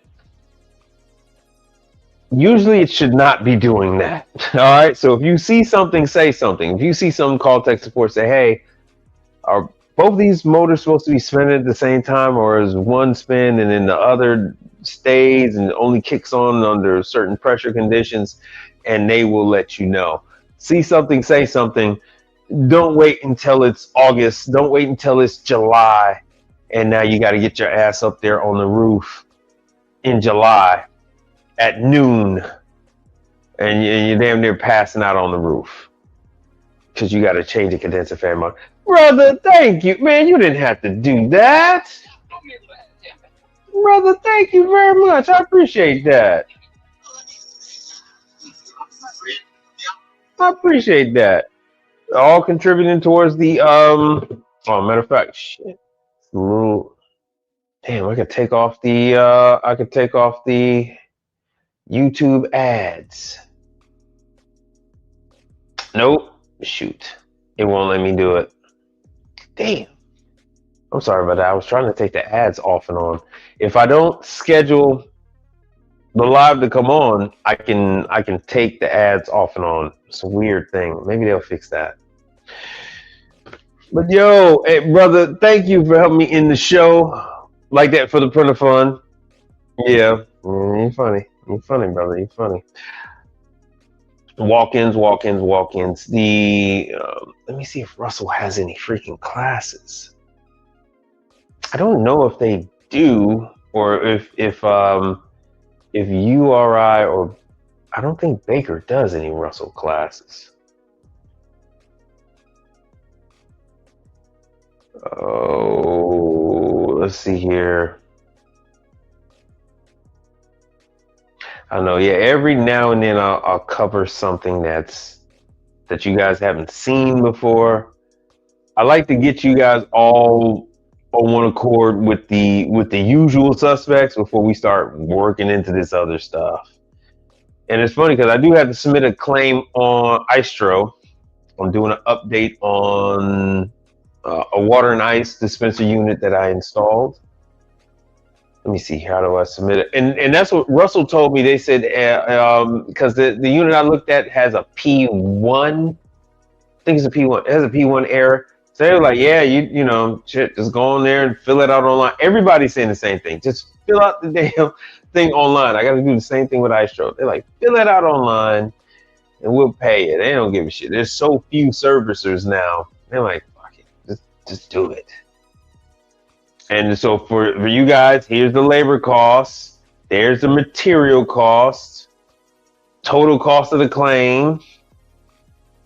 Attach your documents. Oh, I gotta do like 3 or 4 claims for Continental. Shit, they're gonna be on me.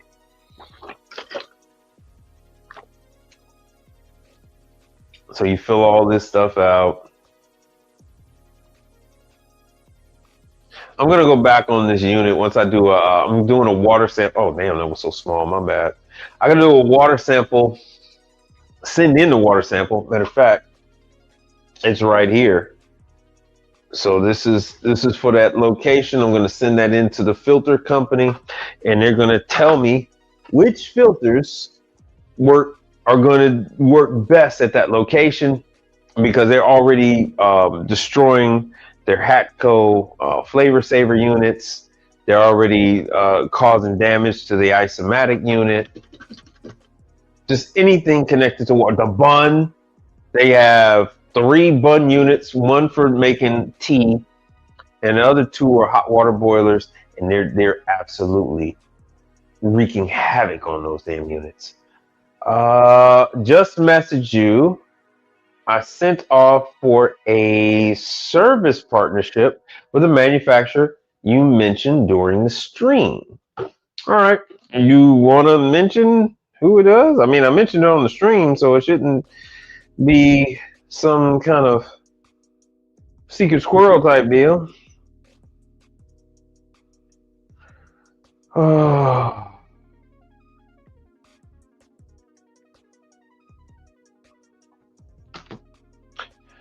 All right, let me see here. Oh, hold on. Damn, I was doing something else. Where is... Oh, damn, you know what? I forgot to mention... Yo, I went to Vivor. All right, so I'm going to do Vivor, and then I'll probably get up out of here. Let me see if I can do my damn... I don't see... Which... You must have sent it to the main line. I don't see anything, brother.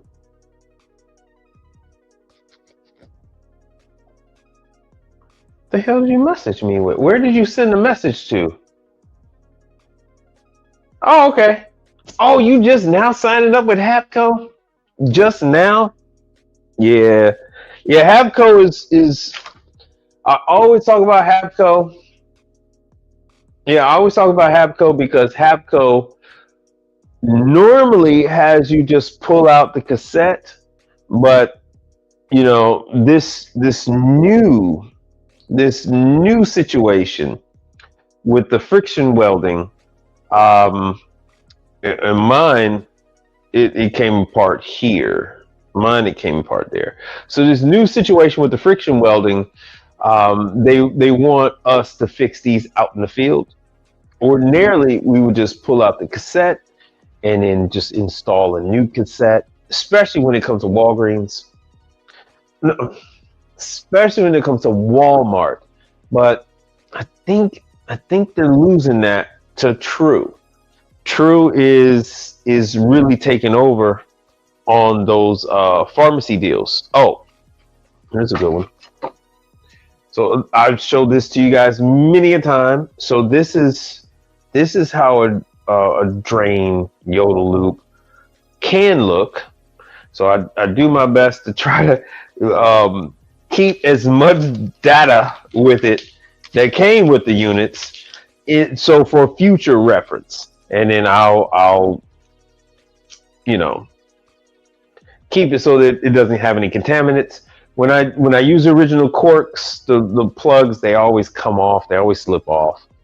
So so you can see the difference. All copper and stainless steel. Copper and stainless steel. So this is having some issue. So do they still make the ones with cassette? Yeah, this is actually still a cassette, but they currently want us to fix these. This is a new thing, just started, obviously. So it just started. So they wanted me to figure out what was going on. And I figured out what was going on. I sent them the videos, explained to everybody what the hell's going on. So now I gotta take care of it. Yeah, I need a few labor hours for that brazing. Yeah. So it is. Yep.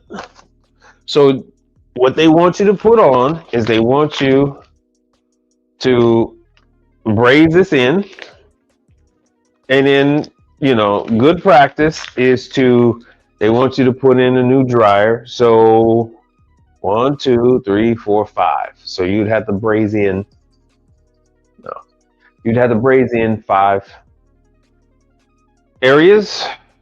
So this is where you're going to put the access line. So your cap tube going to go on there, and the other line is going to go there. I didn't realize it went up so high. Anyway, so and then here and there. That is it. What you got going on there? Oh yeah, subscribe to the channel.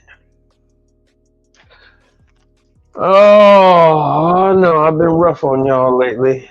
So, where was I at before I talked about the hat code? Russell. Hold on a sec. We did Hoshizaki. We did Isomatic. What the fuck, Scotsman?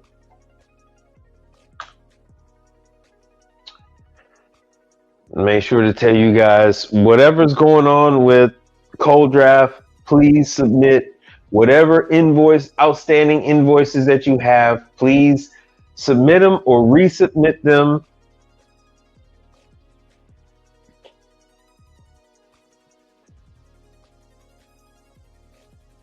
Let me see here. Let me see. What is her? What the hell's her information? Damn it! Somebody outbid me. Son of a bitch. Cold Draft. What is her name? Her name is Margaret Julia. She is the newly appointed lead account officer for Cold Draft. So you're going to want to email her. What is her email?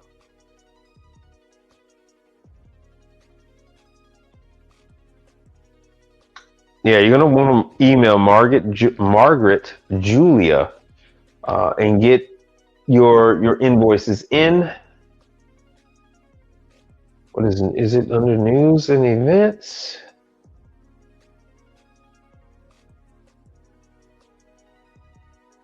Service and support, training programs, Prodigy Elite. So it's a webinar. Everybody wants May 12th. They're doing the Prodigy Elite webinar. So this is for Scotsman. Oh, let me make that big. So this is for Scotsman. So May 12th, they're doing a webinar. So now you don't have to travel, go anywhere for the Scotsman class. I'm probably gonna have to do that so I can get a new certification for 2026 because I haven't been to a Scotsman class in a number of years. So that's what's going on with Scotsman. Prodigy Elite. Scotsman has been slowly ratcheting up the pressure on some of these accounts, so they're not just in Embassy Suites anymore. So they're in burger joints. They're in I got a lot of burger joints and chicken. So they're in quite a few chicken spots. Once again, quite a few chicken spots. All right. And with that, I'm going to wrap this thing up, man. I'm done yelling at y'all. I'm done. I think I'm done yelling at y'all this fine evening. But I'll be back to yell at y'all some more on another day. And with that, we are going to wrap this thing up because, yeah. And thank L to the for being the #1 contributor to the show. Much appreciated. Oh yeah, I was going to show you guys the hold on one second. I'll probably take us out with this one. If I can get these freaking photos. Hold on, let me sync it. Because I was at Vivor.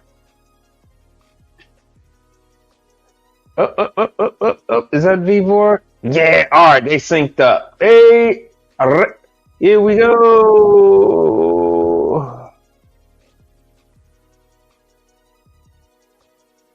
Alright, let me remove this. Let me add my photos. No one else is showing this. No one else, well, because I'm the only one with V4. I'm the only one with Vivor in my backyard. Let's see if this works. Yeah.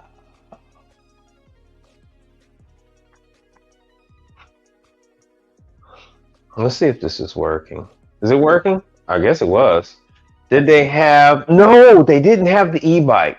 It was so much that they didn't have that disappointed me so bad. Okay, all right, so it's showing up. Let me make this big. So this is Vivor. How the hell do I make this damn thing bigger?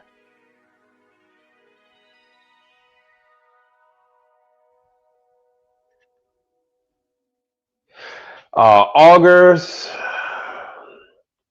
the shop vacs, socket sets. Oh, this was, what the hell was that? Oh, yeah. Clamps. Bar clamps for woodworking tools. Oh,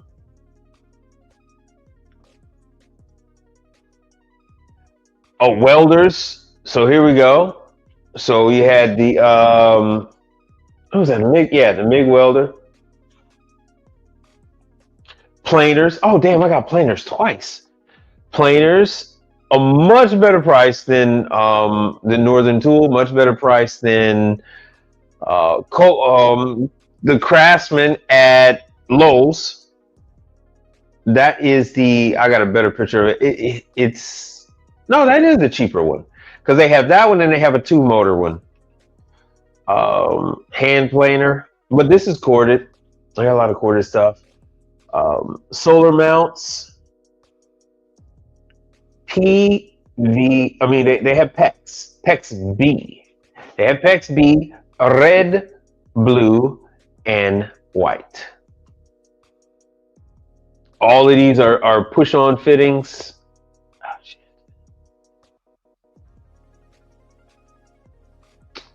Lots of different faucet fittings. There it is. So here's PEX ball valve fittings that Vivor had. 10-piece, 35 bucks, well, 36 bucks. Faucet supply. There's the blue. So they had them in 100 and 300. So there it is in the 100. So they had the 100 in blue and white. I don't know if they had it in red. I think the red was all gone. There's the shark bite style fittings. So it was 25 pieces for 85 bucks. EV chargers. EV chargers, man. Solar panels, so they didn't have anything more powerful than this 120 watt. And there's the folding table. I saw the folding cart. Hey man, I saw damn it, I can never remember that guy's name. Shit, he has a YouTube channel and he's here in Texas with me. He had one of these carts. He unfolded that cart. I just saw his YouTube channel the other day with that freaking cart, and here it is in person. And it's, you know, Yeah, he put his jug of refrigerant and everything else on there, and I think I'm gonna have to get one too. I think I'm gonna have to get one. This is a 2.5 ton floor jack. It's not as nice as the 4 ton or as the 3 ton. Shit, I got one here. Don't make me lift it up from Harbor Freight, but $63. Yo, $63. That is not bad. And you see they got a ton of them. For $63, it's not bad. It's not bad looking at all. Not bad at all. Bottle jacks, winch. So I need one that's gonna cover at least, let me get 750 to 1,000 pounds. This one I think is only 4 something. Yeah, that's for 40. And so here's the nicer jack. That's the one that you see at Harbor Freight. And this is a 4 ton. They had fucking brakes. They had brakes.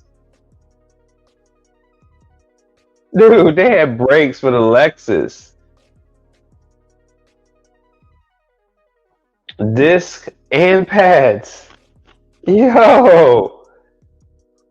What was he? Oh. So instead of using this for the cars, I would put my my dishwashers on there. I would put the ovens on there. I would put all kind of, because these handle up to a ton. So then I would be able to move this stuff around my damn self. 6,000 pounds. So yeah, everything we got. There isn't a single thing that we have that wouldn't be able to be moved with those. And then they had the batteries. And that's for my wife. Cheers. Oh, slushy machines. All of this was in store. Let me see what you guys got to say. Who we got? Oh, wow. You guys want to see this, huh? So slushies, slushy machines. They had them in stock. A little high, but whatever. Yo, one of my clients had one of these.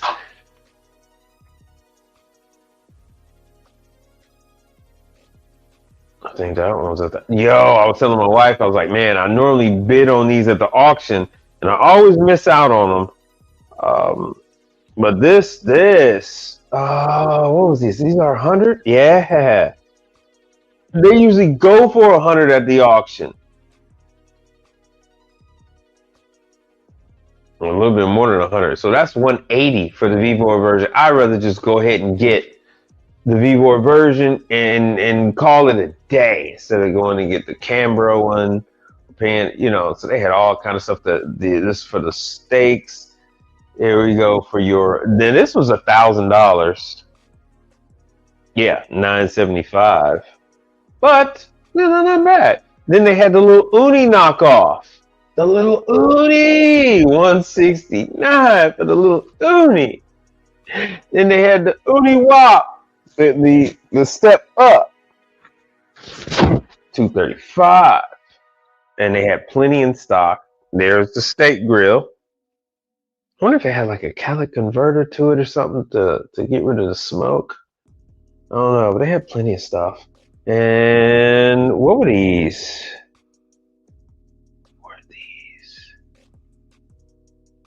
What the hell were these? I don't know. I got plenty of pictures.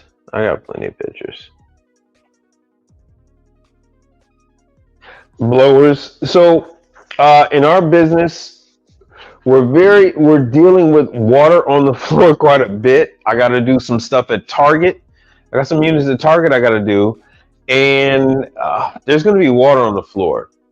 So yeah, we could take a blower. We could take a hand blower, a job site blower, or you could just plug one of these in. As a matter of fact, it reminds me, I'll probably end up doing that. I'll probably take a blower when I go and do those jobs at Target, just to dissipate some of that water that's going to be dripping everywhere. Yeah, the LEDs and stuff like that. I gotta get Lots of LEDs, more blowers for the floor. 141. These are very good if you're doing. Also, if you're cleaning restaurants and stuff like that, these help to hurry things along. If you're doing tables and chairs, they had tables, chairs, and covers for the chairs. So I got to pick up some of these. It's not bad. So they have them in increments of 50 and 100. I think this is 100. Oh, that's 50. So that's 50. Not bad in the black. And once again, I often lose out. Well, not often. I always lose out on these when I'm bidding on them at the auction. They had all kind of camping stuff. Yo, they had the telescoping ladder. They had the telescoping ladder, $85. Because I think Harbor Freight has it for like 130 if I remember correctly, to hang up pictures. I gotta hang up a whole bunch of pictures at the house. These are the air fresheners. I need those. There's 2 in that case. This is for my wife's stuff. And then all the other commercial stuff. They had the these are the warmers. Yeah, they're charging $5.79. Those ovens, they had all kind of commercial. Here are the commercial fridges that they had.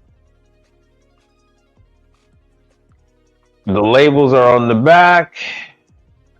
Random Chinese companies. It's a very Magic Chef style sticker that's on the back. It actually says M on the back, like it's Magic Chef. And they have those labeled as Vivors. They're either R290 or 600. I can't remember which one is which. 600. So it's 600. It's a commercial unit that is R600. So there we go. I might have a chance yet to use my R600. So there, well, there was a damn R600. More warmers, ice machines, plenty ice machines that they had in stock over there, and then more the slushy.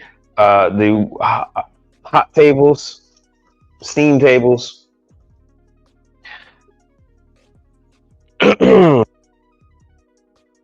They were pretty expensive, 110. So they maxed them out. So no 220, all 110. And they had the other little small ones. So these are, you put these on food trucks. If you're doing some kind of event, you can have a generator, you can have a solar powered generator, and then you'll be able to power this stuff up.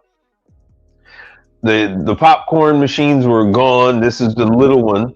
The bigger one was gone. Then they had I meant to show this to my wife. $1,000 for a sugar cane juicer. That would go over well at one of the Caribbean Fests. I wonder what she would say about that.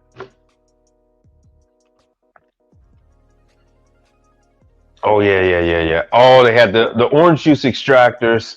I always lose out on these too at auction. So all this stuff, Vivor has all this stuff, all grab and go. So everybody, all these guys are speculating. They haven't been to a Vivor store, so they have no idea what's in there, and they think it's going to compete with Harbor Freight. They think it's going to compete with Northern Tool, and they aren't. They're just being themselves, and that is selling everything. This is almost like a Amazon showroom. Like what they kind of tried to do with Whole Foods in the early days, where they carved out a section of the Whole Foods and then they had items displayed. They don't particularly care about tools. Matter of fact, they didn't have any cordless tool. All the tools were corded, and these are for deep fryers. So this is oil filtration. So not bad. And there's your mixer, commercial mixers. These are your spiral mixers, belt-driven mixer for your Italian style joints. All right, these are the bins. You guys aren't too interested in those. There's, you know, they had the, this looks big, but it's not. See, there it is compared to my head. They're so little, they're so little, they're so little, they're so little. They're sold separately, but I just stacked the one on top of the other. They're so little. Essentially, these are motorcycle lift tables, but we can use them because the other lift tables are just too big. Instant water heaters, and you see they're using the carts like all these. More instant hot water heaters. All of these are 220 volt, by the way. I wish they had some that were 110, but they're 220.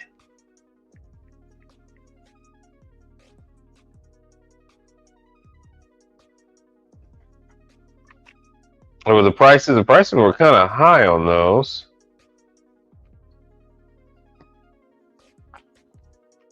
Hot water heaters and then tankless, but the tankless were all 220. I was really hoping to get some. There's the generators. I was really hoping to get some 110 units, so that was disappointing. And then they had the paint booths and everything else like that, all the spraying equipment, and once again they had the same tools that you would buy at Northern Tool. Plenty of impact rated sockets. 44 over there at Northern Tool. Oh shit. And there I am inside Northern Tool, so you can see I was in Northern Tool. I'm not taking somebody else's stuff. That's me. See, there's the Vivor up top. There I is. Oh yeah, they had the floor knockoff of the thermal imaging camera. FLIR. Once again, here's the planer.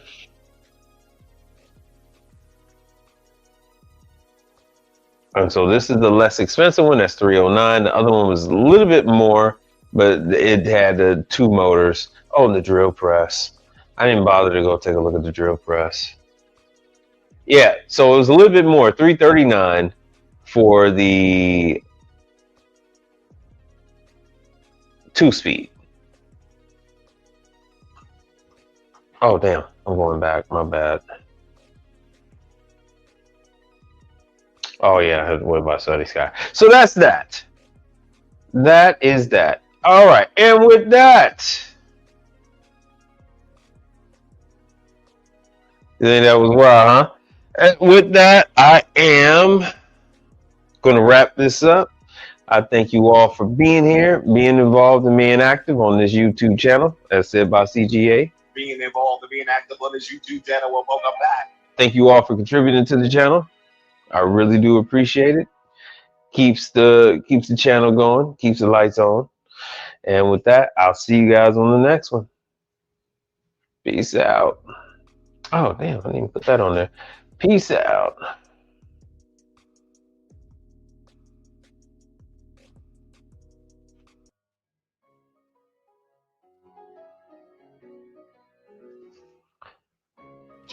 Gentlemen, don't waste your time in the vain pursuit of this and that endeavor.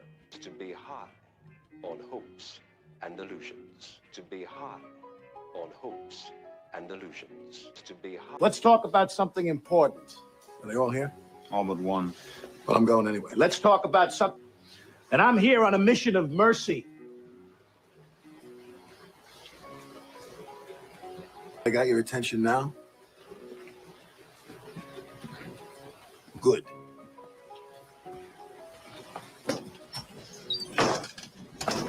A, B, C. A always B, B, C closing. Always be closing. Always be closing. Be relentless. That's it, I'm done.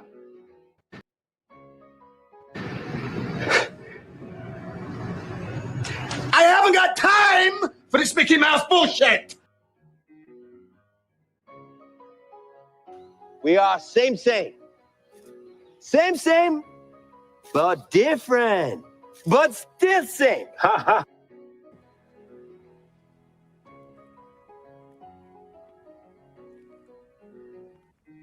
In case I don't see ya, good afternoon, good evening, and good night. Yeah.